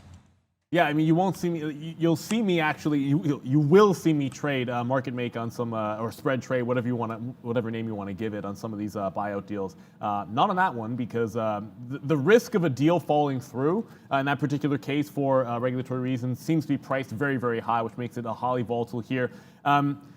It's not a good decision. It's not a good decision, and I think Sean, 99%, 90% sure I should say, Sean was mentioning you got to take profits somewhere in some of these names. For me, I probably did too early in Boeing because I did so at 250. It is coming back in, but it does feel like this is more of CCL pulling back in as the tech names are looking rather strong today, which presents another type of opportunity for a day trade. At least I do think. Where some of these might go a little bit too far. Now, CCL, I'm with you, Sean. I kind of wanted to see it break back up. If it held that low, it's broken the bottom. But Boeing, on the other hand, is sort of rounding into, if you look at yesterday's price action, last week's price action, I should say, there was this dip into like a 252 area, which the previous day was an afternoon low. So watching a 252 on Boeing for the day trade here. If we can snap in front of that, you have 250 as cover, so you risk a couple of bucks there. Then see if you can't get this one back up to, what would have been this like little consolidation in previous highs around 56, 57. So I like the risk to reward, but it's got to be 252 for me because I have an obvious out at 250. But now that Boeing's down 3%, it does give that potential opportunity for that buy the dip on the day trade. All right, we only have, I've liked Boeing for a long time there, and I'm still in it. I have no plans on selling that thing at all. So we'll wait on that one. Okay, so AMD does come back down. I'm interested in this now because the NASDAQ's starting to go a little bit, so AMD does have its chance. It's too bad because we just talked about Microsoft, and it goes right to 239. We could have had 238.60s on that one, so that was a little bit of a mistake there. So 84, 84.09, 84.10 here. Some nice little levels. That's right where VWAP is. So I think you could start to build probably right now on AMD. You know, the NASDAQ's high, which I'm a little bit surprised that AMD's not going. And I don't want to trade my own book, like, you know, talking about the stock that I own and trying to go long. That's not the case at all. It's just right now. Sean, you want to feel good about AMD? I'll make you feel good about AMD right now. Okay. Because look at Oracle. Oracle is down 1% here in particular, and I don't know, because I actually love this consolidation. Picked some up Oracle on the way up at this price, but this was a nice break. We talked about Oracle sort of last week. Or previously around here earlier March, and we're right back into the 67. So I don't know, there's like a 10% move, and then it's faded back into it and showing weakness that maybe it'll press down into like the 50 period and 64 if this would extend a couple of days. So as much as you are seeing tech strong today, Oracle down 1%, and if it gets ugly, you could see that 64, which is, look, bouncing below VWAP has been fantastic. Sorry, VWAP, the 50 period has been good for Oracle, but it tends to break it time and time again, which is why at least a little bit of a cause for concern. But you're still in the money if you bought that breakout last week or a couple weeks ago, Brendan. Just saw this J-Jill apparel maker reported earnings that were better than expected first off, but not something you see typically. But this was actually halted right off the bat here. Huge volume spike on the reopening through 8, immediately to 950. Big move up here for J-Jill, guys, after earnings. All right, nice move up for J-Jill there. We talked about that. Yeah, I mean, the retail sector has been pretty hot fire. Okay, so AMD, bang, bang, bang. This is how we trade, guys. All the way to the upside there. We average in at 84.14, and then it goes right back up. So we take some out at 30 there. Let's see if AMD, the party can't get started on this one to the high side there. Unfortunately, our Palantir looks like it's sick dog right now, and it's not doing much, man. So we're long at 09s right here. Palantir not doing anything, but at least AMD starting to make a move for us. So we can get some out. Oopsies, just call up the right chart there for you guys. AMD up to 33.34. This is definitely worth a spot right now. If we can get some out 33s, we'll do that. There we go. Did we just get those? Yes, we did. So 33, 34, 35. Another one, man. We're doing it for you again. So let's hit the backflips right now. AMD, a nice little bid. Picked that up near that 84 level. And again, one of the only names that we did have on our initial watch there with the sticky note upside was 84 for AMD. So now we got 84 19s. Not the greatest price, but we do have it. Let's see if the NASDAQ continues, man. Microsoft as well. Yeah, so it's not doing much. It did break through 239, only got as high as 239.16. Some of these stocks are huge right now. I mean, these are big moves for these stocks. We're up to 240 again on Microsoft. We're up to what, 127 probably, yeah, on Apple. Facebook's been a runner for sure as well. So all these stocks, man, just making moves. And there goes CCIV again, near day's high, man. This is another big win. $1.57, hot dogs for everybody, and a hot dog for you, Neil. Welcome back. I hope Arun's trading well today, and we're fully loaded up here. Arun came with the futures earlier. Me and Neil taking the ship right now, and Brendan always has the breaking news. What's up, buddy? I feel like I've mentioned this one every single day for the past couple of weeks here, guys. Go EV again today, up 5%. Just took out day highs through 1650. Volume came in. So yeah, big move up over the past week or so for Canoe, guys. Okay, I mean, I always groan because every time Brendan brings that name, it's like absolute hot fire. GameStop's about to approach at 175. I have yet to get a breakdown trade. I'm going to try to here, but I wanted to quickly, Sean was talking about some of the names that are moving. NVIDIA has been a bit of a sleeper, and it's into its sleep zone. It's approaching this 550 area. Look, it was obviously fantastic to grab this one at 450, 475, wherever you happen to. If you happen to get it at 500, like people that were late to the party, you're still looking at a bit of a 10% return, which could be worth a scalp. I don't believe in scalping something like NVIDIA or swinging it, but it is an interesting one. There's a lot of names that are moving. I want to go to Nikola, because it did roll over off of 16 big time, and forget about GameStop. That actually bounces again. There goes AMD, guys. Yeah, and we actually have 10% in a week on AMD. We picked it up and tweeted it out at $77 AMD. I think it was below 77 when we picked this thing up. And here it goes, guys. Look, another winner, man. So let's spin it. Let's slay the dragon, the chip sector dragon today. As look at these buys on AMD, ding, ding, ding, ding, ding, and all the way out at 84.60. That's a good trade. And look, I mean, I can't, right now we have a big winner on CCIV, what I consider a big winner, which is 50 cents on AMD. But our friend there, Miss Kathy Wood, let's start tweeting or start buying some more. Why not buy another 7 million shares right now of Palantir? So if that can get going, that'd be great. We're long at tens, and it's just up. And we've just been doing what we've been saying, man. I'm very, very nervous about this shithole stock. So it's already come all the way back down. So what we're doing is buy, buy, buy. And all of these outs, man, are above these buy spots. So there we got ticked out. We bought right back, bang, to the upside. Here we go again, buying now and selling in the 20s. So this looks a lot like yesterday, where we were able to make a lot of money with the stock not doing a hell of a lot. And here we go, man. Let's get out some more AMD upside again. It just gave us 60s again. So we'll take that. Oh, did I not get those 59s? There we go. We get them this time. Upside. Let's go. It's Santa Claus coming in again, guys. It doesn't have to be Christmas on the show. As long as you're watching and trading with us, it feels like Christmas every day, Neil.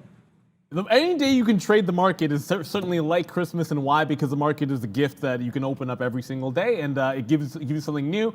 We talk about don't trade your own book, but I kind of wish, and I'll show you guys a chart because it's going to look fantastic if you like laughing. Of course, I'm going to look at that SSY in a second.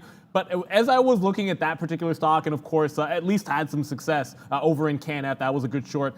I did briefly mention, oh my goodness, I can't imagine Lemonade is up at this price. Take some profit, take some profit, take some profit.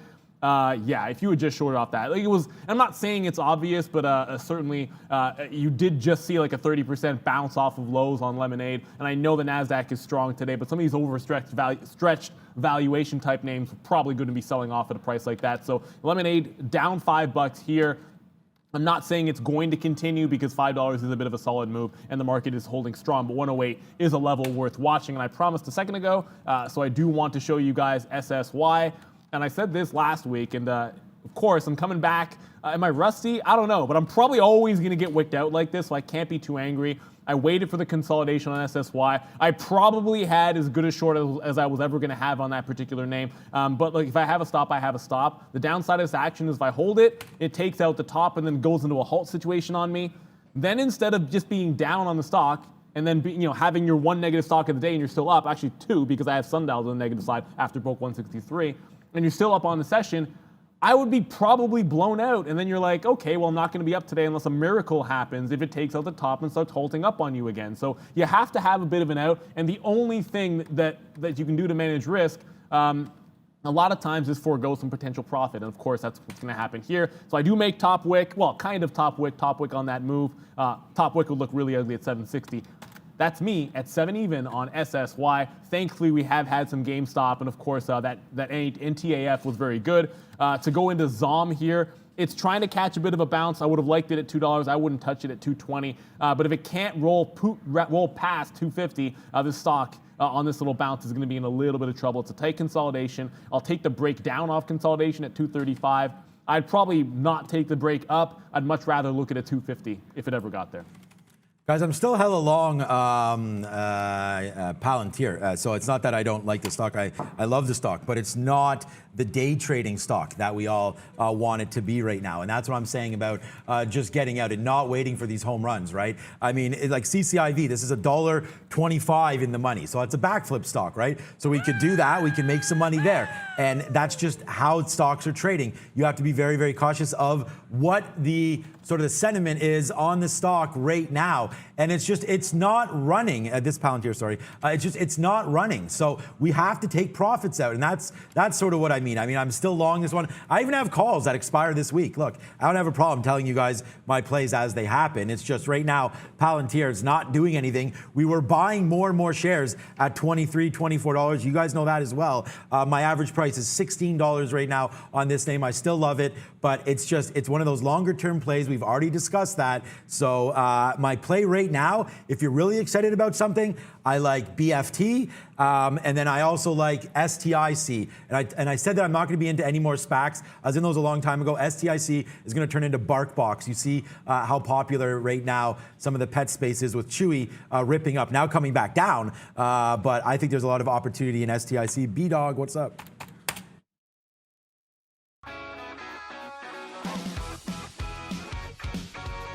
Hey guys, yeah, quick look at small cap world. We stood up here just before the open talking about this one, STRM. I said I'd love a test of 280 and $3. Just gave you that. I did not, however, love the way it got through here. So very, very strong.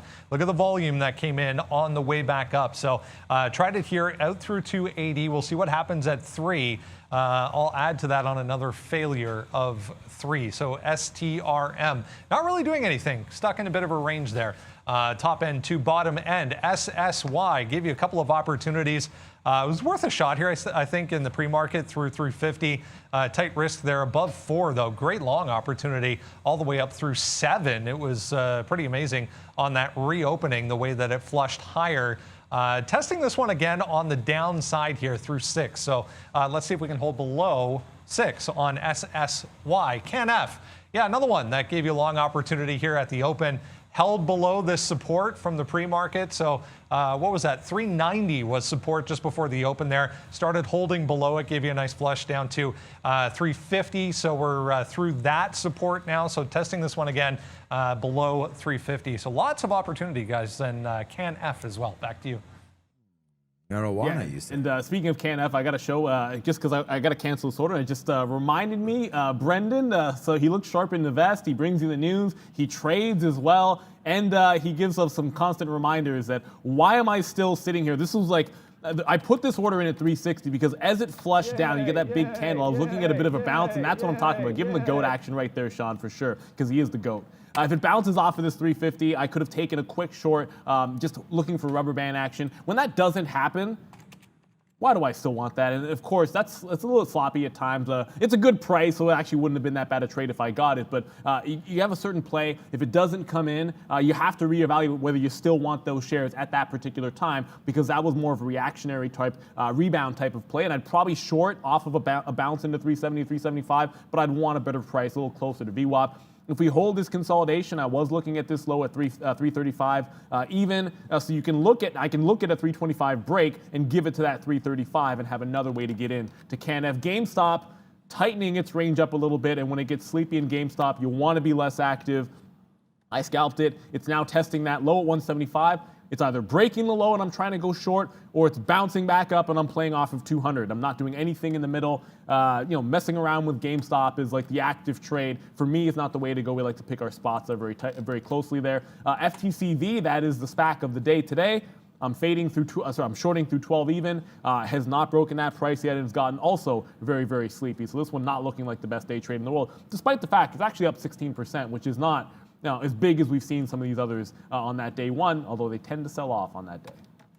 I'm wondering about tightening my, I mean, I'm not, like I said, I'm out of those SPACs right now. It's BFT going up to 17 right now. Thank you, Stripe, for your evaluation there. Okay, yeah, 31.37. Where do I have my CCIV out right now? Breaking back down through 31.20. Yeah, I guess that's okay as I just adjust some of my stop orders. I think that's maybe a little bit too much. What about 31.40? So if we break back down below 31.40, let's get out of CCIV. We'll do that one for sure. What is this, a New York stock? Yeah, it's a New York stock. So we'll put our stop order to get out of that one if it does break, which it looks like it's doing right now. AMD, though, guys, this one's cruising right now. So we're really happy with the way this is working out. AMD to the downside right now, but we've already enjoyed this big move up, man. It did crack down back below 20. We got out a piece there. Each one of these 10, 20, 30, 40, 50, 60, 70, 80. We have 10% left right now of AMD. So that's making moves. We're near the highest spot we've been at all day. Part of it is because of CCIV and AMD, and then there goes CCIV out. So there's the break of the 40. We're out right there on CCIV, and let's just hot dog that one off right now. A big trade right there. We're happy as hell with CCIV. And then, the stock down I've already commented on a lot today, and that is Palantir. We actually don't have that many trades. We took the early break at 26.80 thinking that, hey, maybe this is the day it actually goes up. No, it doesn't. And then we get out, average in down here. That's the losing trade. And then since then, we've been making money, but it's putting everybody to sleep. So we got to find something else for you guys, including AMD back to the upside. BF, you know what? I'm going to look at BFT and maybe just go along this thing. It's not a great day trading stock, but here we go, breaking through 17.20. You might be interested, maybe potentially in Roblox. About to take out this little range here. Now it's been sort of going to sleep around 75 down to like 74.20 or so. So a bit of a tight range it's put in. If it gave you 73s, we like that on the daily chart. But I'll take a potential breakout through this range. So call it that 75.15 price area. Give it around to like VWAP and this consolidation down here at the 60s. So you're risking 50, 60 pennies. If it even so much as retests this 76 area, got to take some profit out there. But that's a 1-to-1. If it goes to the high of the day, I like it even better. Let's keep in mind, this has not been trading very long, obviously being a recent listing. 79 is that top on the daily chart that I would be watching. I'll go to my 15 so you can see double top on last week's action. If it ever got to 79, any long I had, I'd be out of and looking for a 79 break. I wouldn't be shorting through that particular price. Not enough of a history there to dig too deeply into it on Roblox. I don't love the short if it goes into 79 on momentum, but I'll certainly hope to be long. Yes.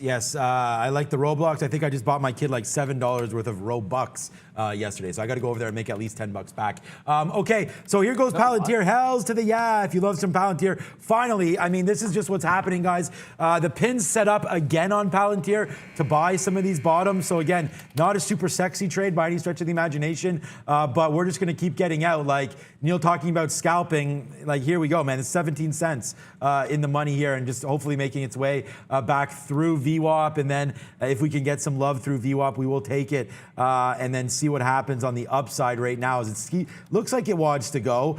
Just some levels, like where are we going to go long if it continues to go? I don't think anywhere, man. I think we have the spot we're at our highest spot we've been at all day right now, and I think it's just not really worth taking out any levels. Let's try our best now to hold, although it's going to be tempting to get out. We'll get out one more piece right now as we approach VWAP, and then we'll wait for 50. So one more piece out now on Palantir, and then we'll wait for 50 and see what happens if we get there. Lucky enough to get there. Let's go to Brendan. A little more retail weakness. DKS. We had earnings last week for Dick's Sporting Goods, down 3% today. We're right at the top end of the range, but kind of sitting on day lows here. Commerce Hub, they re-upped a multi-year agreement with online Commerce Hub for their website and online sales, guys, but down 3% for DKS today. Thriller. And down 3% also is CCL. It's every now and then it just gets weird. Like either I have a chart up and Brendan brings it up, or I'm like just looking at a random number. But I wanted CCL, like I wanted CCL a lot of ways to the long side today, but this is why you have to have a trade execution plan because there hasn't been an entry for me. I wanted us to hold the bottom and then catch like a 29.15 break. Now I want us to hold the bottom again at 28.50, and again by us, I mean I want the stock to hold a 28.50 bottom and then try this breakout here at 28.85. So the first one didn't come through. Let's see what happens here on CCL if it can catch a little bit of a bounce. Market overall flat, but CCL has been moving to the downside as tech has been up.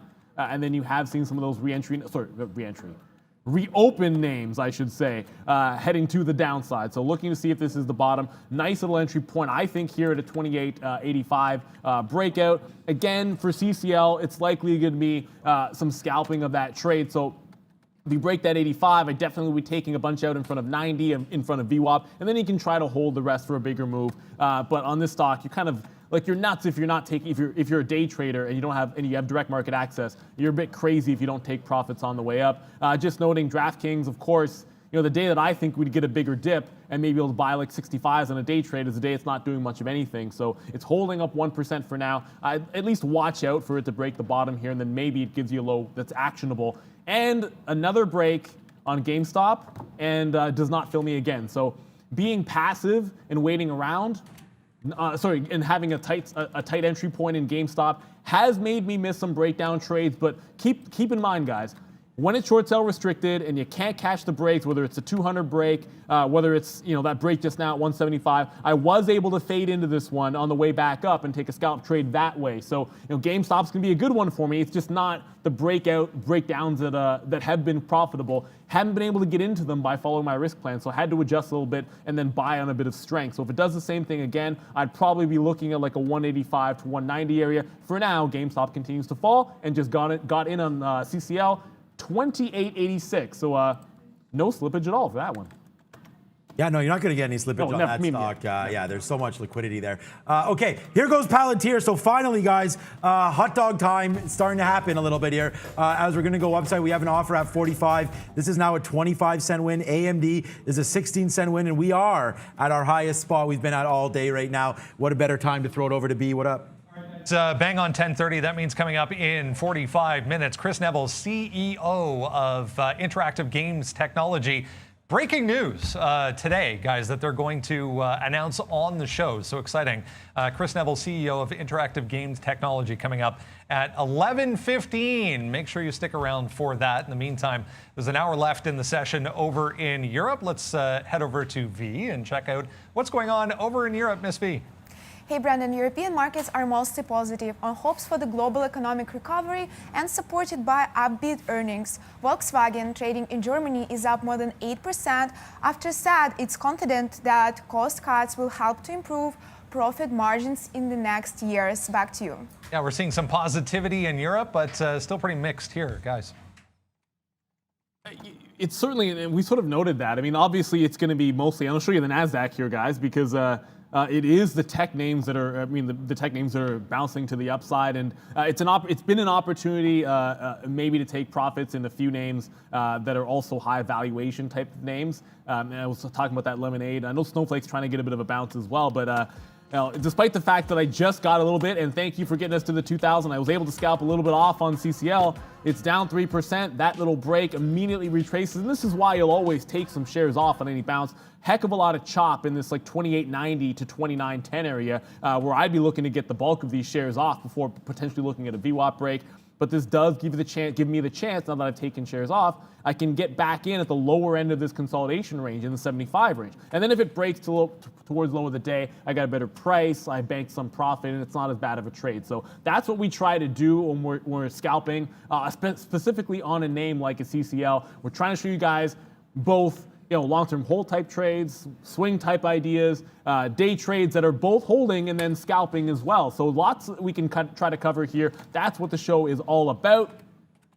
And can't do all of that without going back to a somewhat of a mover, at least today. I mean, I haven't traded an FSL just yet. I was looking to see if it would test that 16 even, and then it was looking like it was going to break that low of the day, so backed off of it. Now FSL showing some rubber band strength here and bouncing back to the upside. The opening range break would be at 15.75, so I don't really see much of a reason to wait around for $16, guys. If that's going to be a fade trade, it has to get there first. I'm going to take a break of 15.75 on FSL. That's a little bit of strength that it's now shown. Opening wick, that's 14.50. It holds it on the dip. If it breaks that, I wouldn't make this trade, but it has not. So let's watch 15.75 on the break, and let's do a little bit of celebration. We sort of waited around like a ninja. There's CCL at 29. So as I get ready to go long on a 15.75 potential break on fuel cell, we can celebrate the break on CCL, which is working out. Yeah, we got CCL as well, guys. So let's let this run to the upside right now. It's going to turn out to be a good trade for me. So CCL, we waited as well for that. We picked that up. Obviously, a better price would have been $28.60. But here we go. CCL, let's go. We're waiting at 09 now to get some out on CCL. Palantir also a 30-cent win. And then look at AMD, guys, a 50-cent win. So, I mean, today it's just been one of these days for me. Just spin it up. This is what we're doing today. It's been a good one. There is no doubt about that as we continue to go. Look at AMD. Back to day's high. Look where we're long, guys. 46 cents now in the money. And then, yeah, I mean, here we go on CCL. We take, put your money where your mouth is, man. We take some shares. We were waiting for that one. Now it goes up to the upside, a 14-cent win on CCL. So, again, good trade for that. I like Alta as a longer-term play, but right now, Alta Beauty just continues to get smashed. It's not even smashed that much. It's down to 317 right now. Come on, let's switch it over. If the chart loads, this is what it looks like on a daily chart. It's not doing, on a day chart, today's chart. On a daily chart, though, Alta is not up too much. But again, get your makeup, get that all ready when you go back to work, man. I think Alta Beauty has a chance to get going. It's down near its 50-period moving average. I do like that stock. Palantir still bouncing around that 20-cent mark. And then CCL continues to go. Did we get those 09s? I don't know if we did or not. No, we did not. We're waiting at 09 right now for CCL, guys. So you just made me double check my order on CCL there. No, it didn't go there because I was actually sitting at 8, but I can give you this one, and it's going to be like this crazy whatever front and forward moonwalk. Somebody please tell me what that dance is. It looks like a forward moonwalk, but Roblox consolidation break was able to get 75.15 exactly. I mean, that's just an unbelievable fill.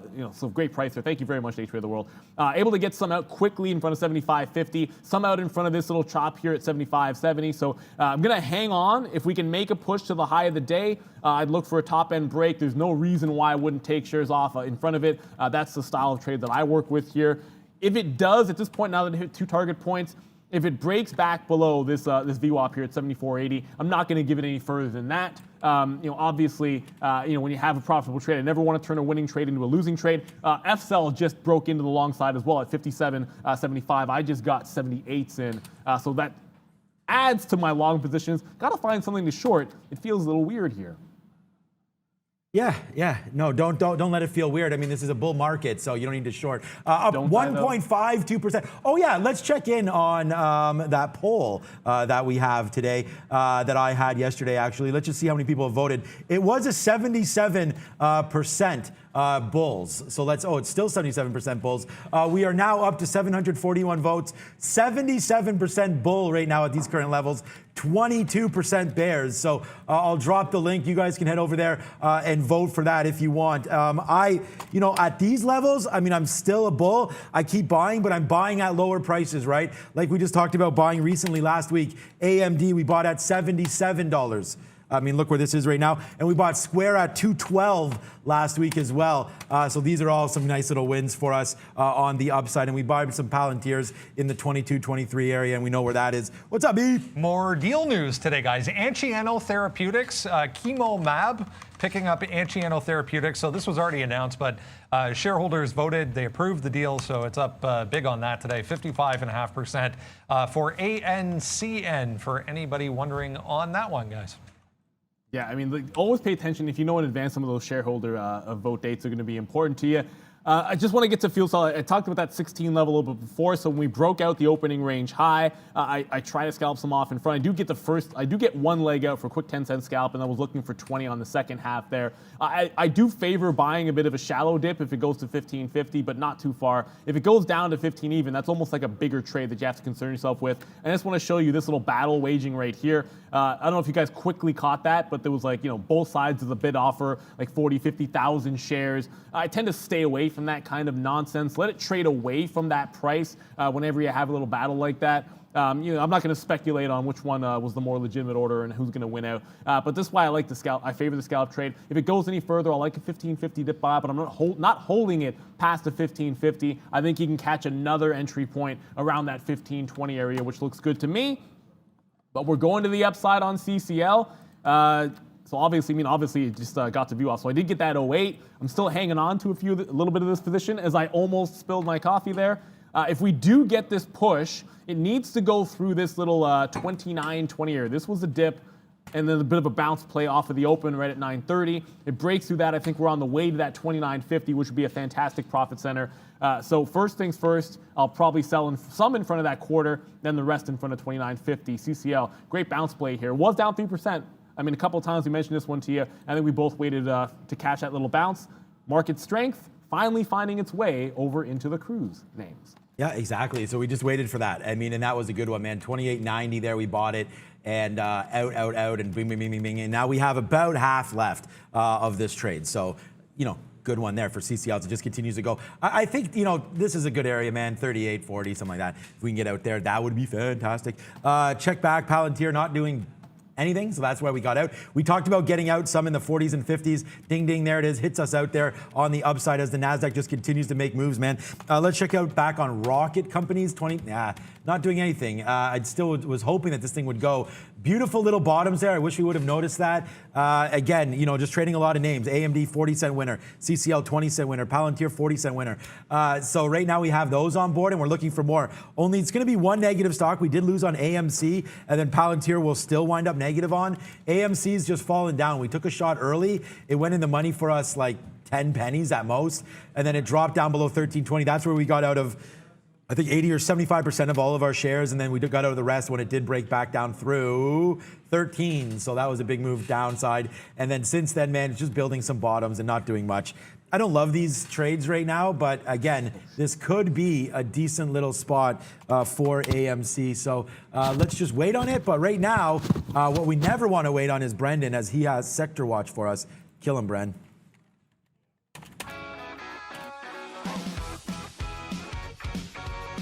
Hey guys, yeah, another one of those days where it's a little bit deceiving as far as the colors on this board.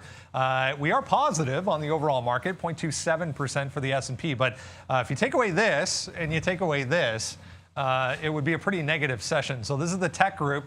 That's the communication services group in the far corner. A lot of those names also tech companies, but everything else you can see very, very negative, including the energy group. We saw in the pre-market there, oil to the downside today. So the entire energy group here getting hit. NOV, DBN, HFC, BKR, EOG, to name a few. 4.5 to 7% to the downside today for energy stocks.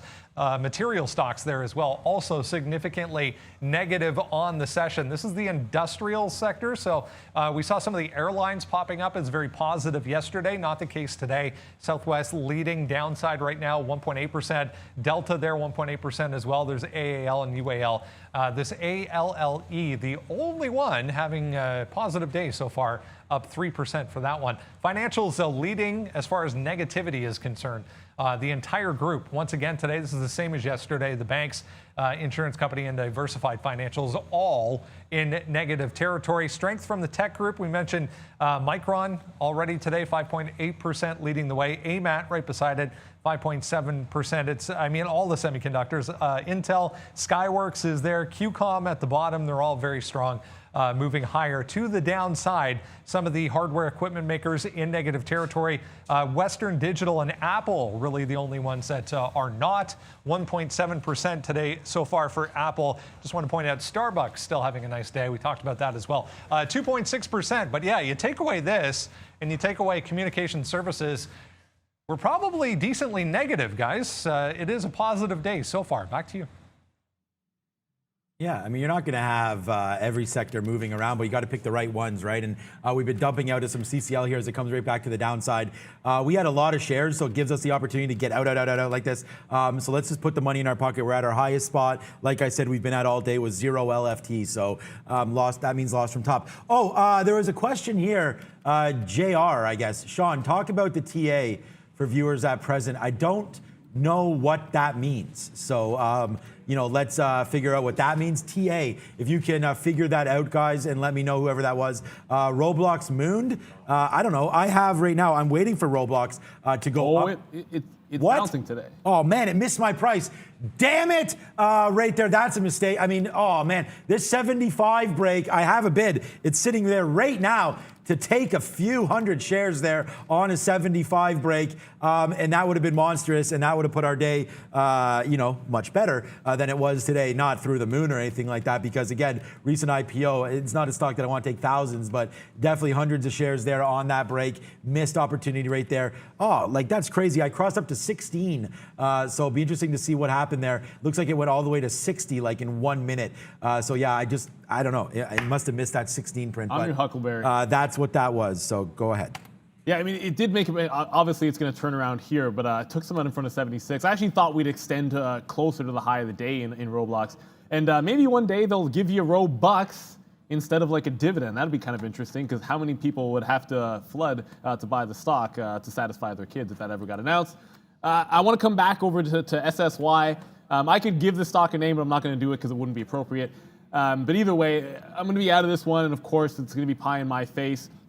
But it is worth noting, I should always do this, because by not holding on to this short and then taking the hit here, making top wick, I sort of missed out on an opportunity. I talk about these previous halt levels that the target would be around this 540.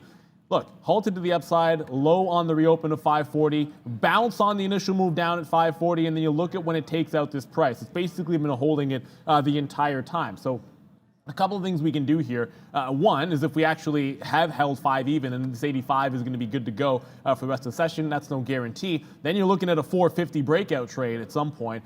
might stall at VWAP and 580, but there's a scalp there to be sure. I think more importantly, if it can't get above that price throughout lunchtime, then you're looking at a further breakdown to 485. Now, the key is you want to see a sideways consolidation before you make that type of a play. Hasn't really done it long enough to pique my interest because the volume is dying down just a little bit. So just sitting in the CCL long, that's come back. We did think maybe it would extend a little further. I liked it to possibly get to that 29.50 area. My next order is actually in front of the quarters, however, and that has not filled. If it does continue to hold, my entry price at 28.85, I can consider actually scalping this one between 85 and VWAP. I'm going to hold off on that for now because that was a sharp retracement, and the market also coming back in. Now, we had the market going up when CCL was selling off. The last thing I need is to be digging into more shares long when suddenly a stock that's already down in the day has a market following it as well, showing some weakness. So no average in for me here in CCL unless we get a big bounce in the ES, or at least any kind of a bounce anyways. Guys, shout out to Randy. Randy, did you see your Volkswagen today? Up 12.5% right now. VWAGY, if you want this name, Volkswagen. I've been talking to Randy about the different car spots for a long time here. And look at Volkswagen, guys. It was $16, $17 back in November. So you're looking at a double right now from November. I'm in Ford and GM. Charts looking very, very similar. The bounce up today, though, man, from $30 right to $34. We'll find out. What was the news, Randy, today? Okay, no one can really hear that, so I'll have to discuss that after.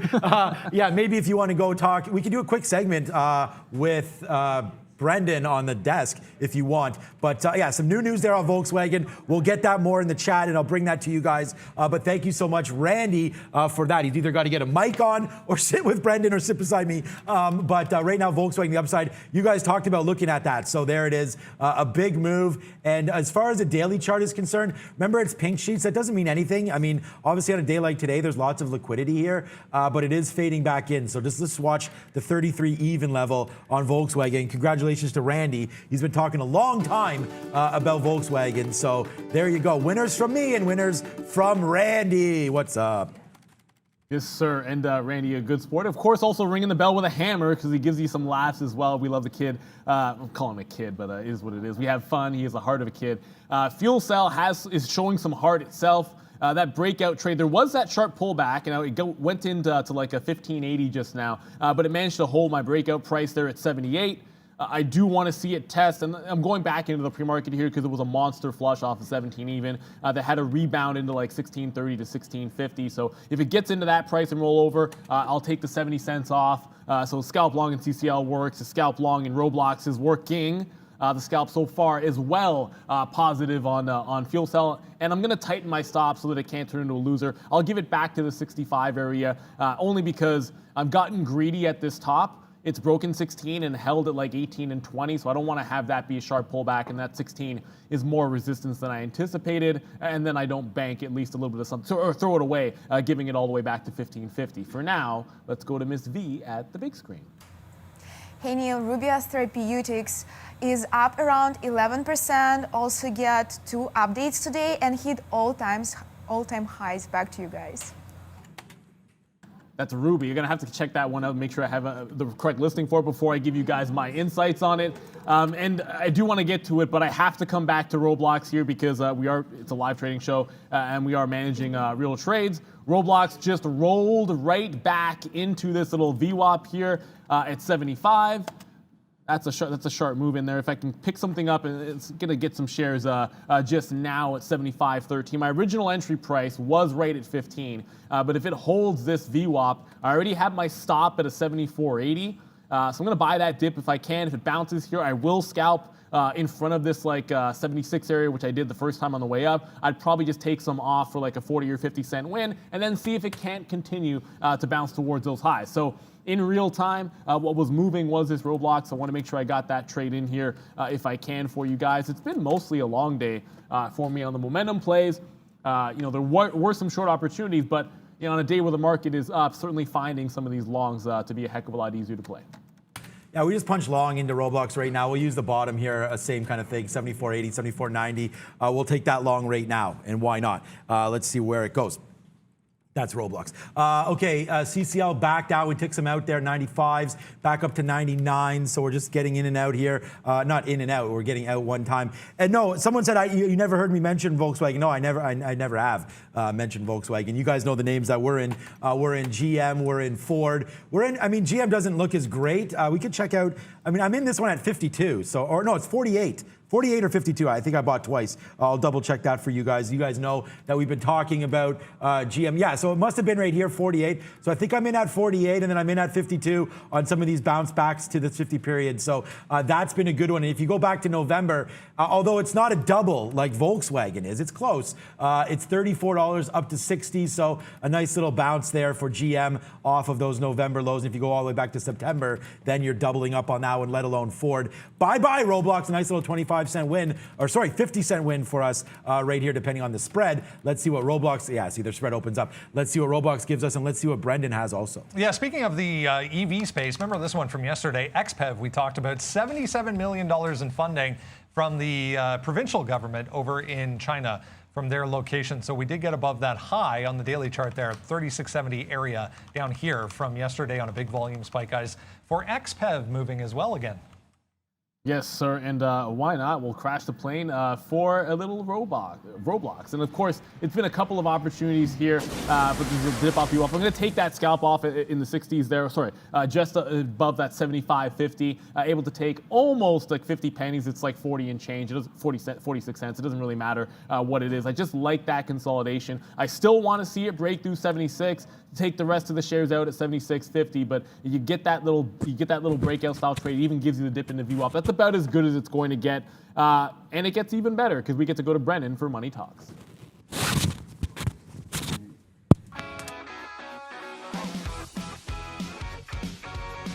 Yeah, about that time, let's have a look at currency world so far today. I threw the dollar index, US dollar index up here.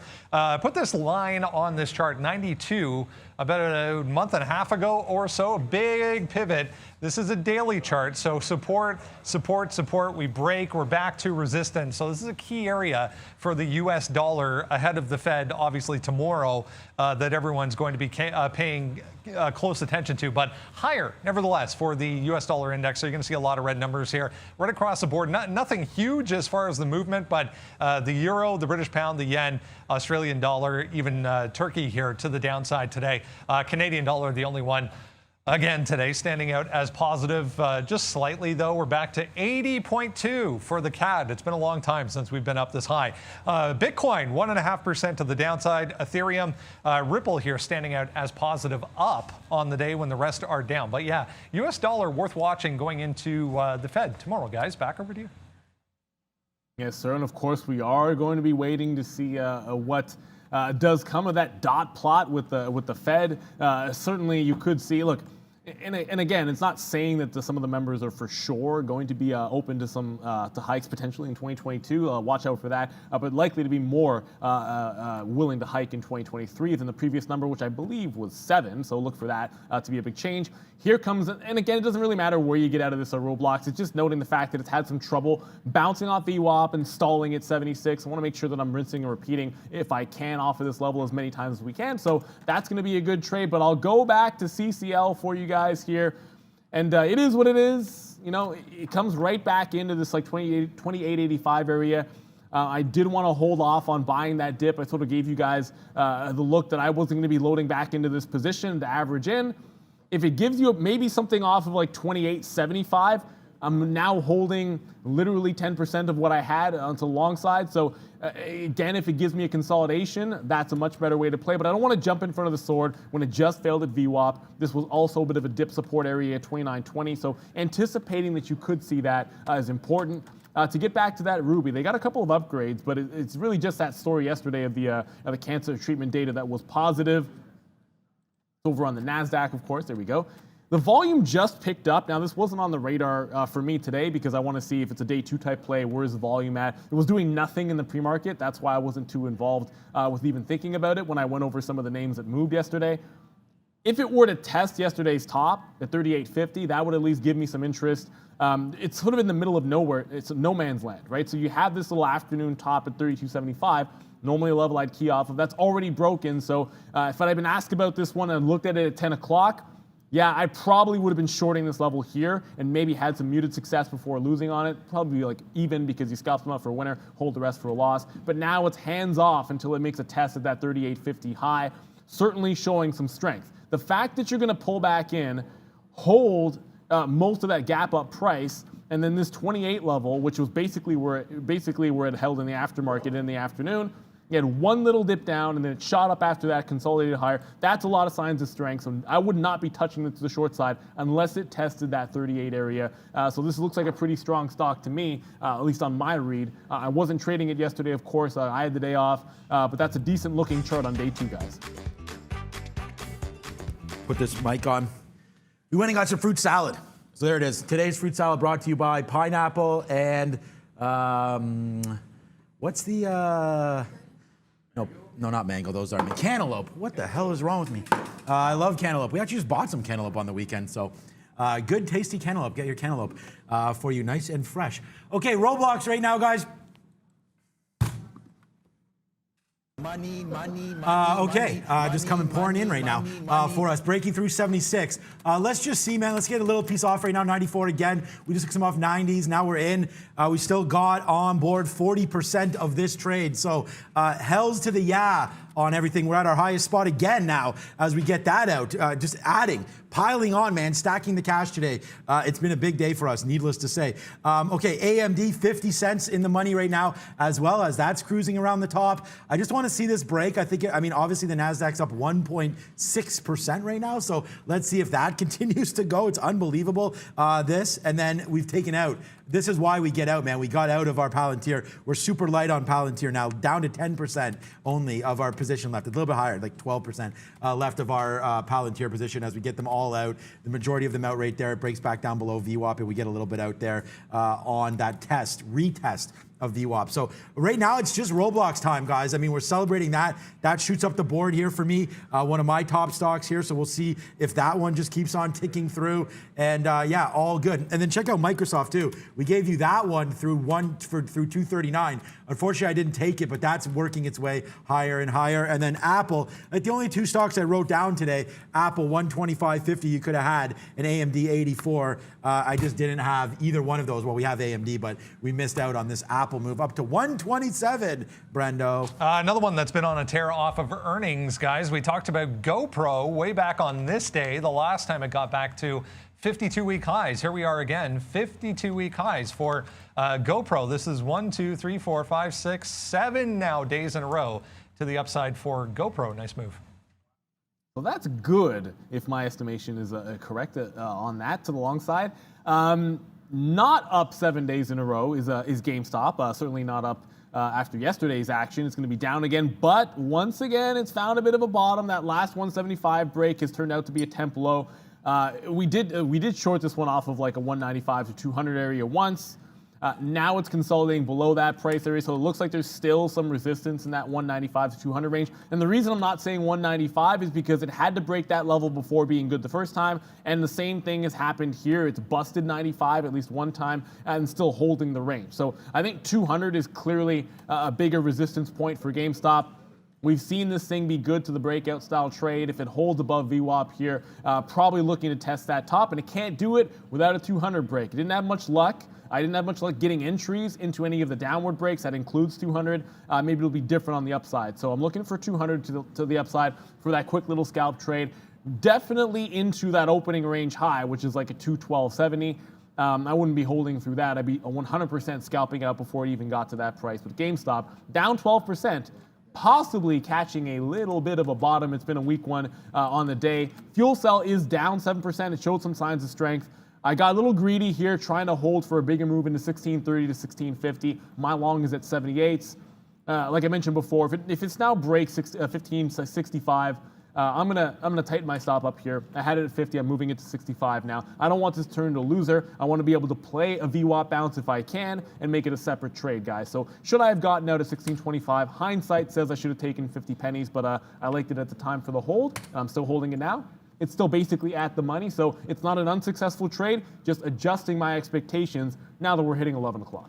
Yeah, and exactly. And like you guys, we talked about this yesterday with you, and that was that, we're trading here, day trading, right? So every trade that we get in and out, our plan is eventually to get out of these trades before the market closes. So nowhere are we saying, okay, this is a buy forever or this is a hold forever or anything like that. Often we get questions about that. People asking us, what's our plan? What's our plan of action? When do we plan on getting out, this or that, yada, yada. And we talked about this yesterday with Arun when we were trading, and that's just part of it. We were flat at the end of every single day. So as much as I love Roblox here, breaking through or trying to break through 76, I told my wife actually buy some shares today in her own account because I want to show my kid that we own Roblox, and hopefully, like I said, it can go up like $100 of value in the portfolio, and then I don't have to worry about buying them those currency Robux in there. They can get my money one way or the other. Roblox will. So let's make some money.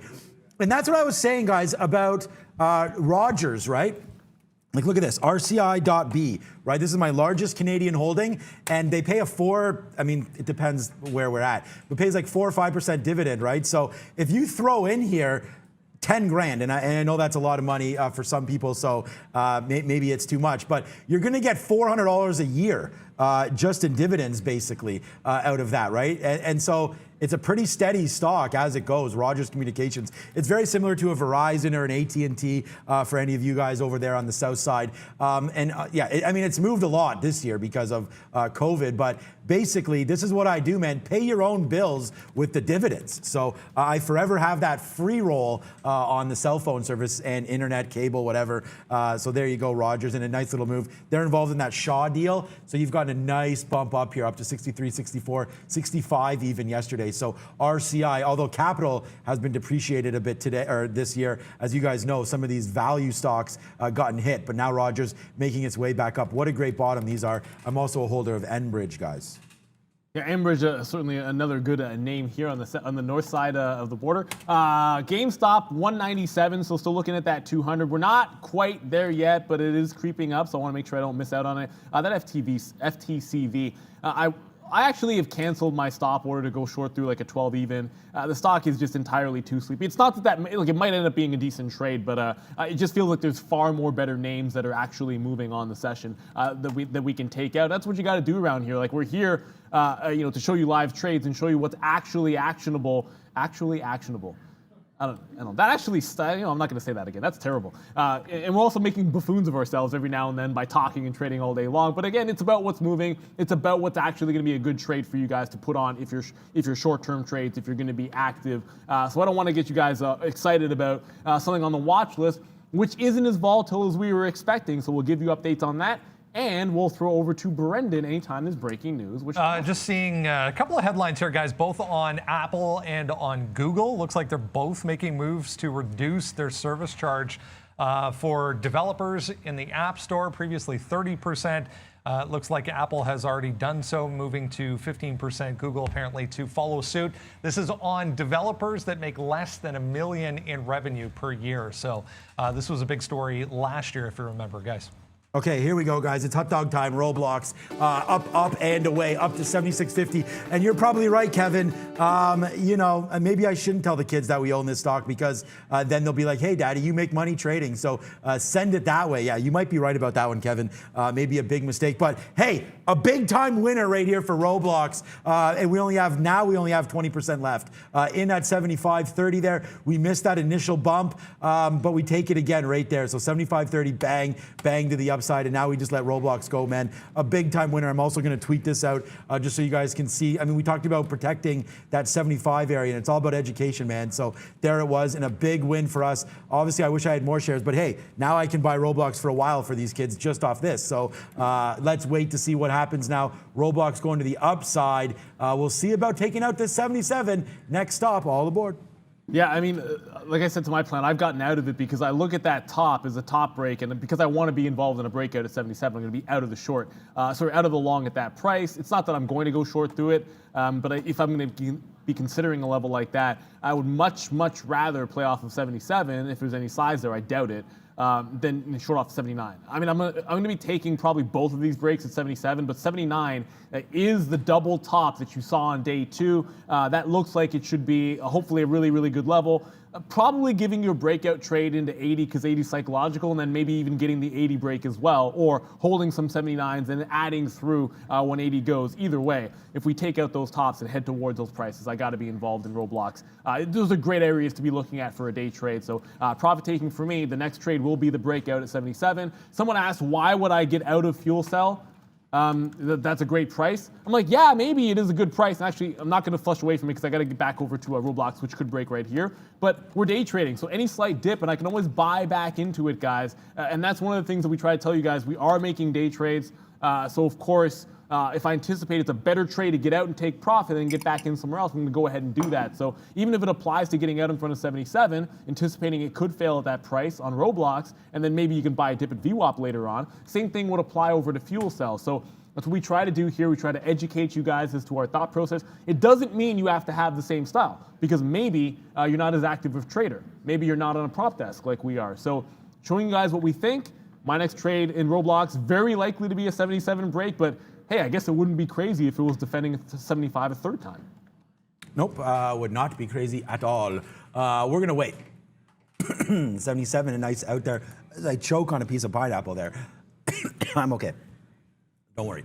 Okay, as no one's worried, so don't worry about that. Yeah, nice little 77. We'll just wait, man. We only have 20% in. We're pretty huge on it, so we're going to wait on that one. AMD, Palantir, that's it for me so far. BFT moving around. We're trying to find some more. Let's check out on Coupang. Coupang, a previous IPO there that really hasn't done much since IPO. Coupang down now, ding, ding, ding, ding, ding, starting to break some levels. You're going to need to get shortable shares for Coupang. And what we talked about here with an IPO, man, yeah, I can't really show this to you because there's only a few days. Got his high, that's not real. It IPO'd at 64.50 somewhere in here. For some reason, our chart doesn't show that. And then now it's all the way back down, looking to break this low right here on Coupang, 48. So if that breaks, guys, bombs away on the downside. I don't think I have shortable shares. Let me just test with 100 shares here, see if I have them. Wow. Oh, no, we do have shortables. Okay, good. So we can actually take this Coupang breakdown through 48. So, hey, I like that. I think Coupang can break through 48. NASDAQ up 1.52%. This Korean giant, apparently, e-commerce giant, not so big anymore, but they still have a huge valuation, man. It's still in the billions, so watch out for Coupang here, guys. Yeah, I know. When you're a quarter of a market, are you really a giant? I mean, obviously, relatively speaking, they're a giant. Giant fail for me on that break of a GameStop. Now, breakout trades are going to be usually in and out rather quickly. I got a late entry, so I'm going to check back on this because I'm pretty sure I didn't actually get the break at 200.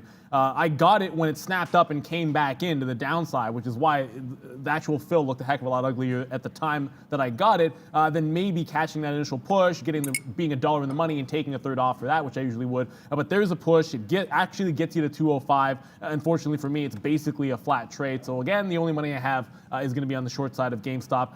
I do anticipate if it does continue this move, remember, if you go back into the pre-market, you do have this level at 215. It failed at the open to get through that price, guys. So 215 does loom large as a bit of a level here on GameStop. Just chew through 200 and spit it out, but it's still down 7.5% on the session. It has been a rough couple of days for GameStop. Finally finding a bit of a bid. I mean, there's 20% from the bottom in GameStop. Those moves are like nothing to this stock. We've traded a little bit, yeah. GameStop that's what we talked about yesterday. Like, you can, or even today, this morning, we talked about that. Like, it went from 350 to 170 in 10 minutes. Halts all through there. Okay, so a little bit of trading on Luckin today. 71 trades back and forth and up. And look at Luckin, man. Our last break was 9. We took that only to like 905, 906. Now you're at 910. Looks like it wants to break the high of the day. Shout out to Jeff Mendel. We talked about this in the pre-market. Luckin Coffee up 55% today on financing. So if you like it, yeah, I don't know if a lot of you have access to the pink sheets if you don't talk to your broker about that, but that's Luckin Coffee. It's trading okay, 7 million shares. So there is an opportunity to buy a lot or buy a little of this beat down and fraudulent, I guess, past fraudulent. I don't know anything about it now. Don't hold me to it. But if you want to put your money into Luckin, you can do that today. May get a bump. I mean, you get a bump off the pink sheets back to a major. Obviously, that's going to be a good sign for you. Roblox fails at that 77, but whatever. We're still going to wait for that break. We're out. The majority. Well, we are out of 80%. So we still have 20% of that left. This is still a good spot for us. The mistake was really taking that 40 cents early. And then this was not a mistake. I thought we were bouncing a bunch of times at 76 there. So we got out of another 40% right there, then another 20 there. And now we'll wait for the upside. And then Palantir is still doing that dance that we love, but for some reason, I don't know why I didn't have a bid down here. Just keep putting bids down here, guys, and protect this downside risk. But you know what? Cancel that thought. I don't want to do that anymore. The NASDAQ's coming down. I feel like we may have tipped the high of the day here on the NASDAQ, up 1.5%. We know how weak Palantir is into NASDAQ weakness. So I think I'm just going to be happy with this one. Put Palantir away, see what happens tonight, tomorrow in the afternoon. If something does get going there, I'll be all over it. I still need Rocket to go. I still have calls. They're in the money, but we've collected that special dividend, which is nice, and we still have some commons. My best out of this was mid-30s. We did not pull the trigger on anything in the 40s on those crazy days, but today, did someone say coffee?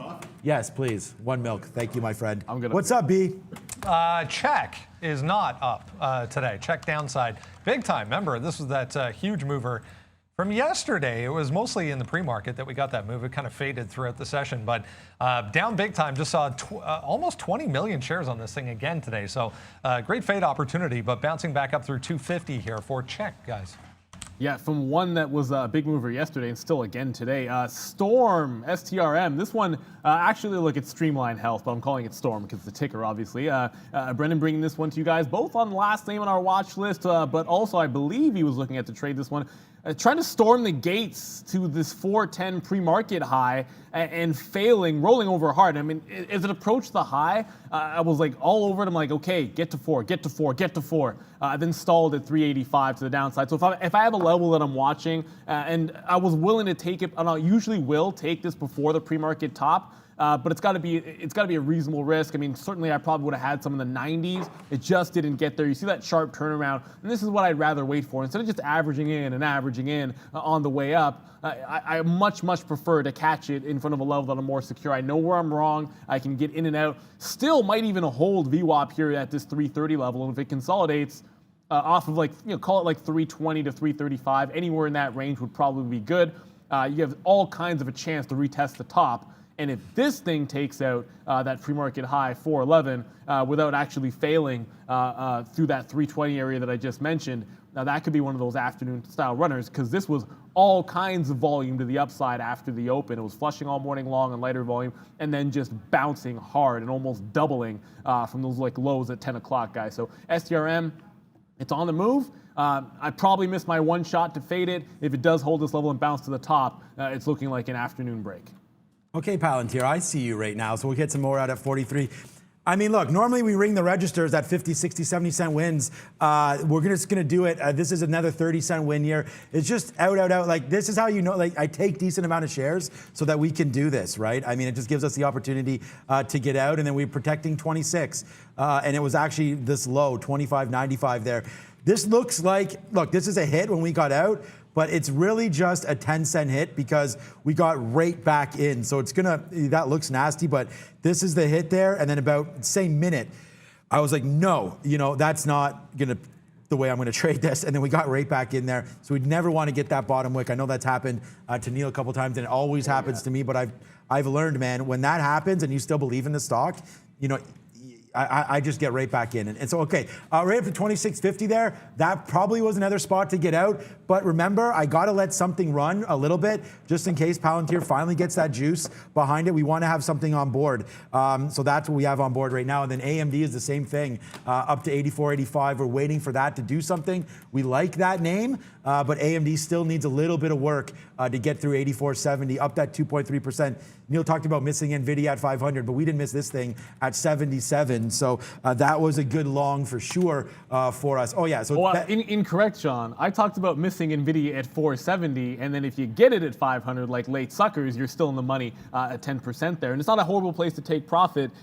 Even like, and I didn't do this in some names on the way upside, and it can be regrettably so. But for me, like I took off Boeing at the wrong price, and I want to come back to this one because if I can, Boeing did make a bit of a dip buy. I did talk about buying the dip on Boeing, but it never really got anywhere close to that 252. So maybe another missed opportunity with this name. And again, at the time, it did feel like if the tech names had extended, maybe you'd be able to get those prices in front of 250. And this is a day trade that I'm talking about here in terms of Boeing. But again, you have to have an entry price, a level that you like, that you're confident in. Boeing just did not quite get there. I still actually like NVIDIA. It's slowed down a heck of a lot. They really need to see if they can get that deal pushed through, which is definitely in jeopardy. Brendo?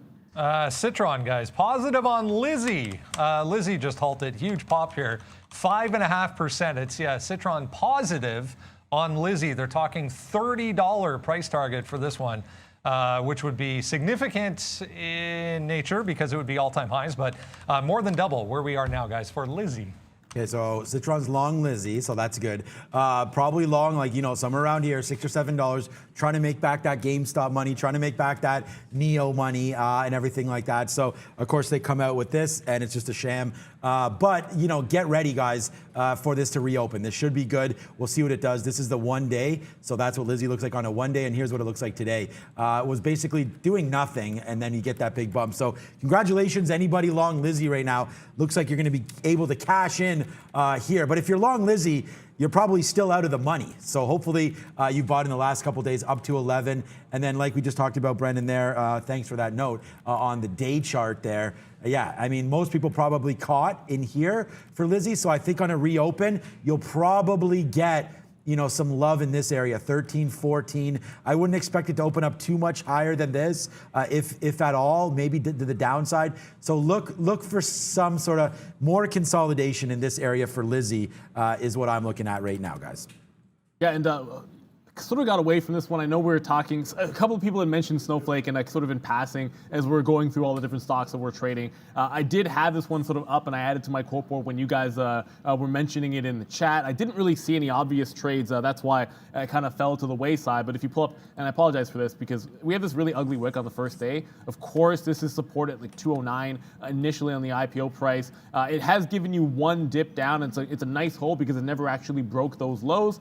So that's important to note because it does look relatively weak, Snowflake, and it's trying to base out and make another run at the 50 period here. I do feel like if we can hold this consolidation area, you are looking at a potential break, but I'd wait for 245 to go. I don't necessarily like it right now on a day where tech and some of these higher value names were making some bounces. Snowflake has been at least left behind a little bit, so it needs to break that 245 for me for a bit of a day or swing type of idea.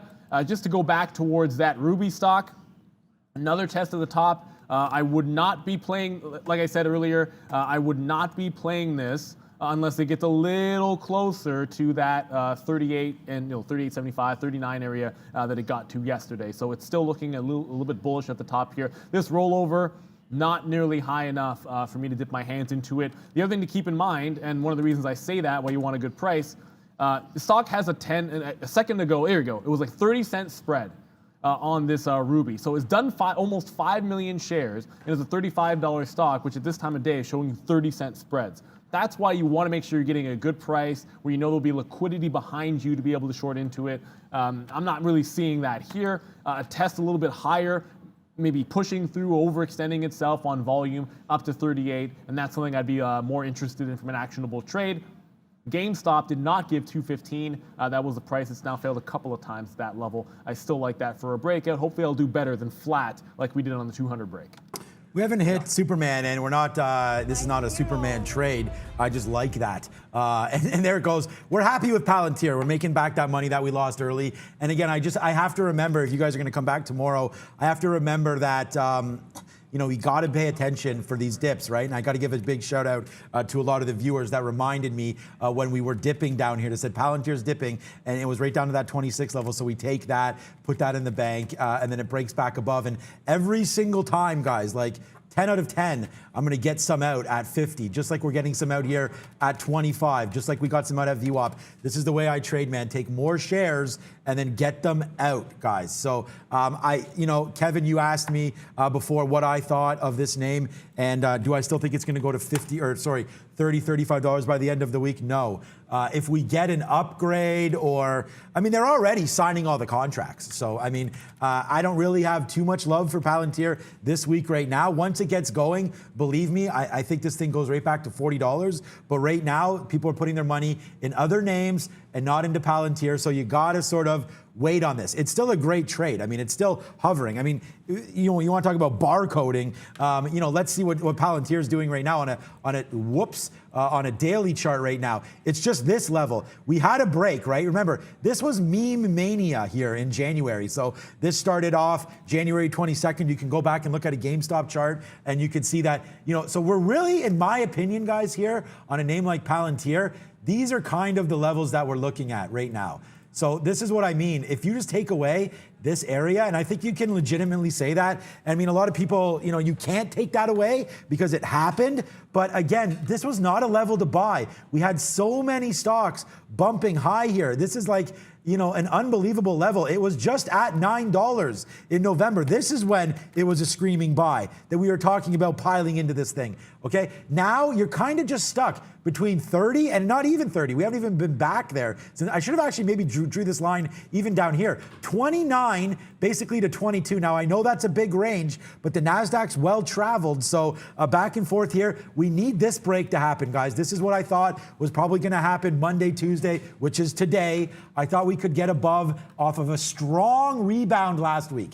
This is where we were buying shares. Then a strong rebound. So we're already in the money. Like you talk about NVIDIA and AMD and Square and all that. Like when we're buying these at 23, 24 and it goes to 28, you're in the money 20%, on some of those trades. So that's a good trade. Now we just need to break above this 29.20. So if we can do that, then I think that's where we go from here. So Palantir needs to break that level before you get really super excited about it. There's a little bit of technical analysis, but I love this name and I'm in this for the long run. So, let's just hope that the weeklies can cash. If they don't, that's fine. But I would like, I was going to say Roblox, as I see that's still 60 cents in the money fading back down.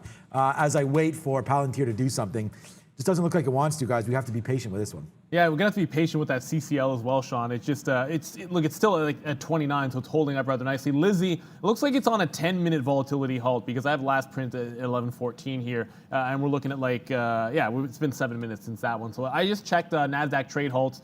It does say it's a limit up down, so it's a volatility halt on that particular name. And I want to come back over to General Electric if I could, because the other day, all the discussion of there being the reverse split not making a heck of a lot of sense, and I liked it for a buy. It was half right to sell a portion of, and again, if you're in the money and you're selling something like a Boeing, which I mentioned to you guys, and then buying something like GE, you almost can't go wrong because it did make a bit of a push back up.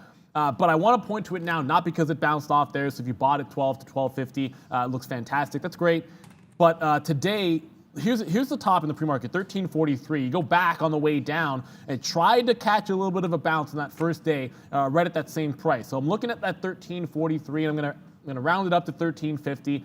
It's going to be all over my radar for the rest of the week for a 13.50 break on General Electric. First things first, it has to hold yesterday's dip prices into like a 12.90. So if it breaks that, probably all bets are off. For the time being, it's in that pocket. So maybe this is something I'm looking at, as a breakout in the morning trade. Maybe it happens in the afternoon. Maybe it happens on Thursday or Friday. I don't really know, but I know that I'm going to like that 13.50 on General Electric. So I got my iPad here. I'm going to throw that one in. And usually I'll leave up those levels for myself here just so I don't miss out on something which is key, which might not be actionable today, but it could be actionable later on in the session. That GE 13.50 is looking rather spicy. No guarantee it happens today, though.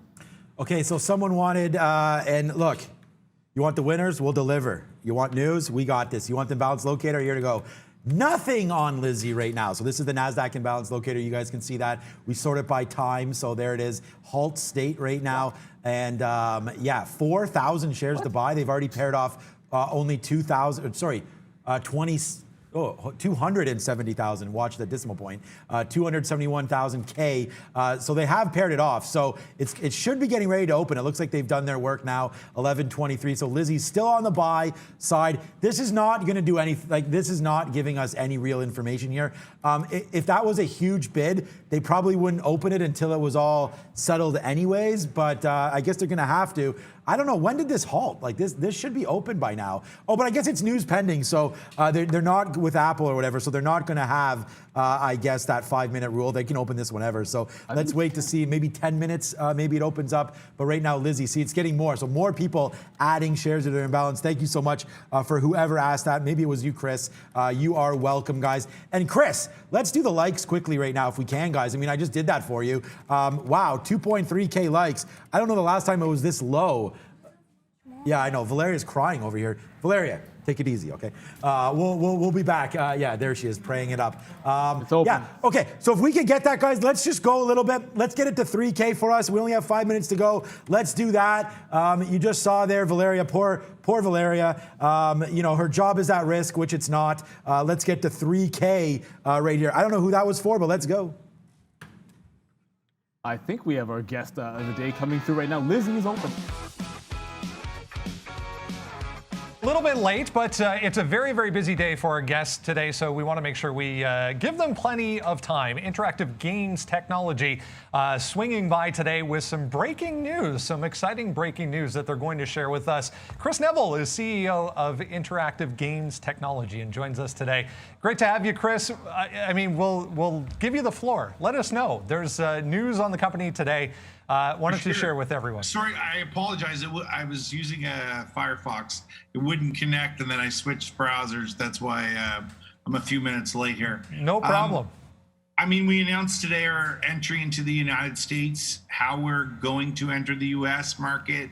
It's a pretty unique way for an online gambling company, considering what's going on with COVID and what the casinos, the strategy they had pre-COVID. We basically created a new structure with a multi-billion-dollar partner where we get to enter the U.S.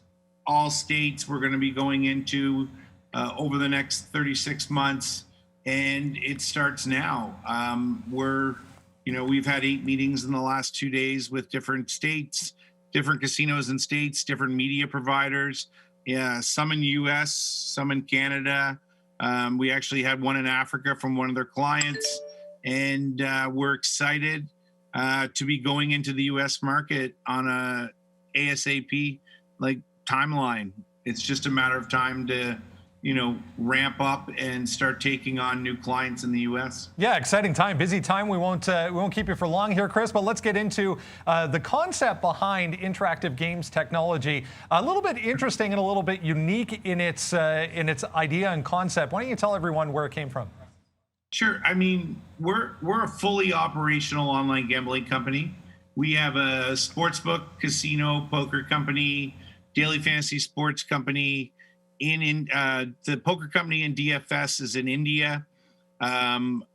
We in North America will have a sportsbook and a casino. We'll be offering both of those. In some territories, we'll be offering poker. We offer in esports in India. We created an ecosystem in India by doing 2 acquisitions since August or since July 2nd. We launched.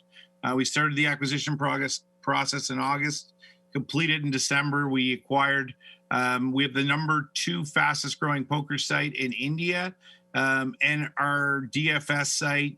In the first year of operation, we ended up having 1.7 million active daily fantasy sports players.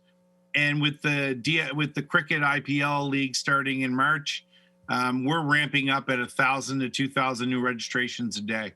That's a huge number, especially, obviously a giant population in India. Why don't you tell everyone a little bit about what attracted the company to the Indian market to start with? I mean, truthfully, our management team, which we can touch on before we end the call, we have CEOs, COOs, managing directors from all the major, from PokerStars, William Hill, Bet365, all the majors. When we met 6 months prior to going public, we decided that the most important thing for us was to be, focus on cash flow, focus on being cash flow positive, enter markets where we're not taking negative return on investment for our CPA or cost per acquisition.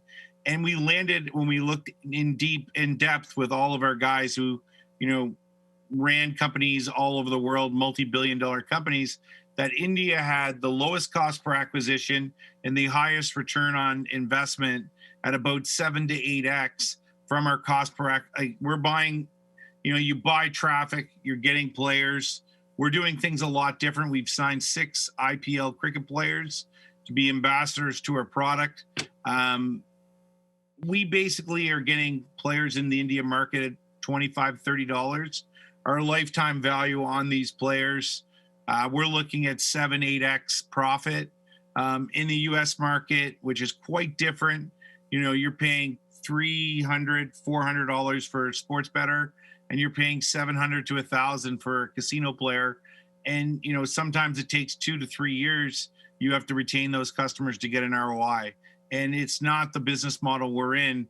We're about being cash flow positive. We're not buying assets that don't make money.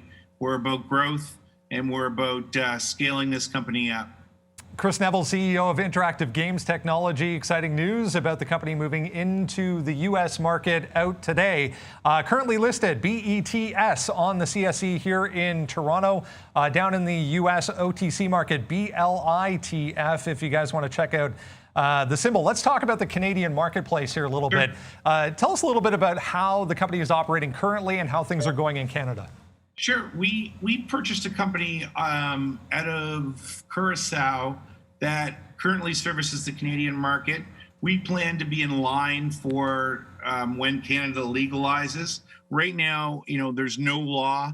So, we're operating a company in the Canadian market under blitz.eu, where we take sports betting players and we take casino players. And we're 5-6 months in. We have a run rate of about $1 million in GGR, which is gross gaming revenue in the Canadian market. We're doing great. Our first 6 months in the business, we were focused on execution. We were also focused on basically setting up all of our operations in both India, where we have a massive team, and in Gibraltar, where we have all of our KYC payments and our customer support. So now we got to the point where it's about execution, and we're going to start our affiliate program in the Canadian market and the North America market.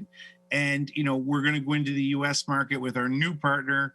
And we won't face costs for licensing.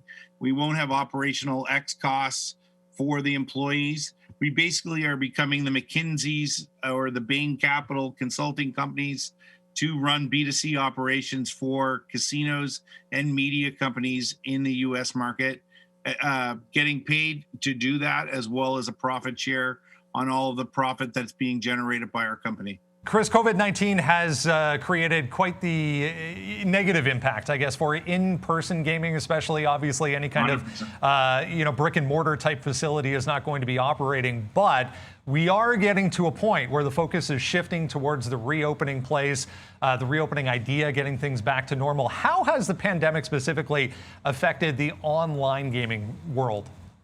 We'll touch on 2 parts here. One, we've seen a 30 to 40% increase in online signups, gross gaming revenue from COVID, because people couldn't get their entertainment fix by playing casino or making a sports bet. So a lot of the older crowd that never downloaded an app, we basically have seen them come online and download apps, and now we're playing online. So a lot of the land-based casinos are going to run into, reactivation problems with people that have gotten comfortable, who have never used apps, who have never bet online, and now can do it from their sofa on a Saturday night, when the Jersey Devils are playing the Toronto Maple Leafs or whatever it may be. Going forward, I worry, truthfully, if I'm being completely honest and transparent, about the land base, the cost that they're facing, the cost to run a land base and brick and mortar casino when you have margins as high as 55% in an online business, where you're looking at buildings that are billion-dollar enterprises.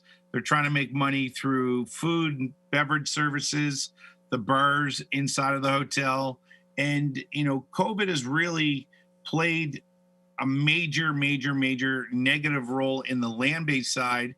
And and if we're talking positive for the online business, it's spiked everyone's revenue 30-40% minimum, and has drove the stock price, of many stocks through the roof, based on people cannot go into a casino to actually make a bet or do any type of entertainment. Yeah, we talk about a lot of them almost on a daily basis. It's an interesting sector and an interesting time to be moving into a market like the U.S. Why don't we wrap things up with just a recap? Tell everyone again the exciting news for the company today. So our strategy, we were approached by, I would say, 5 to 7 companies based on our management team. Our management team is, the head of trading for PokerStars, the managing director from PokerStars. I just gotta get that out of there.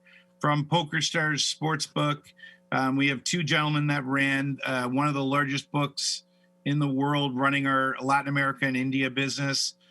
We have a guy who's the head of trading and in the casino, on the casino side, that came from Bet365, Victor Chandler. So we were approached as a management team to go into the United States, and basically, the deals they have right now are they're selling their licenses to a competitor of ours for $5 million for 5 years, and they get 7% of the net gaming revenue. When that's a great deal if your casino is packed with people. With COVID and everything going on with that, they started to reevaluate that they couldn't cover overhead.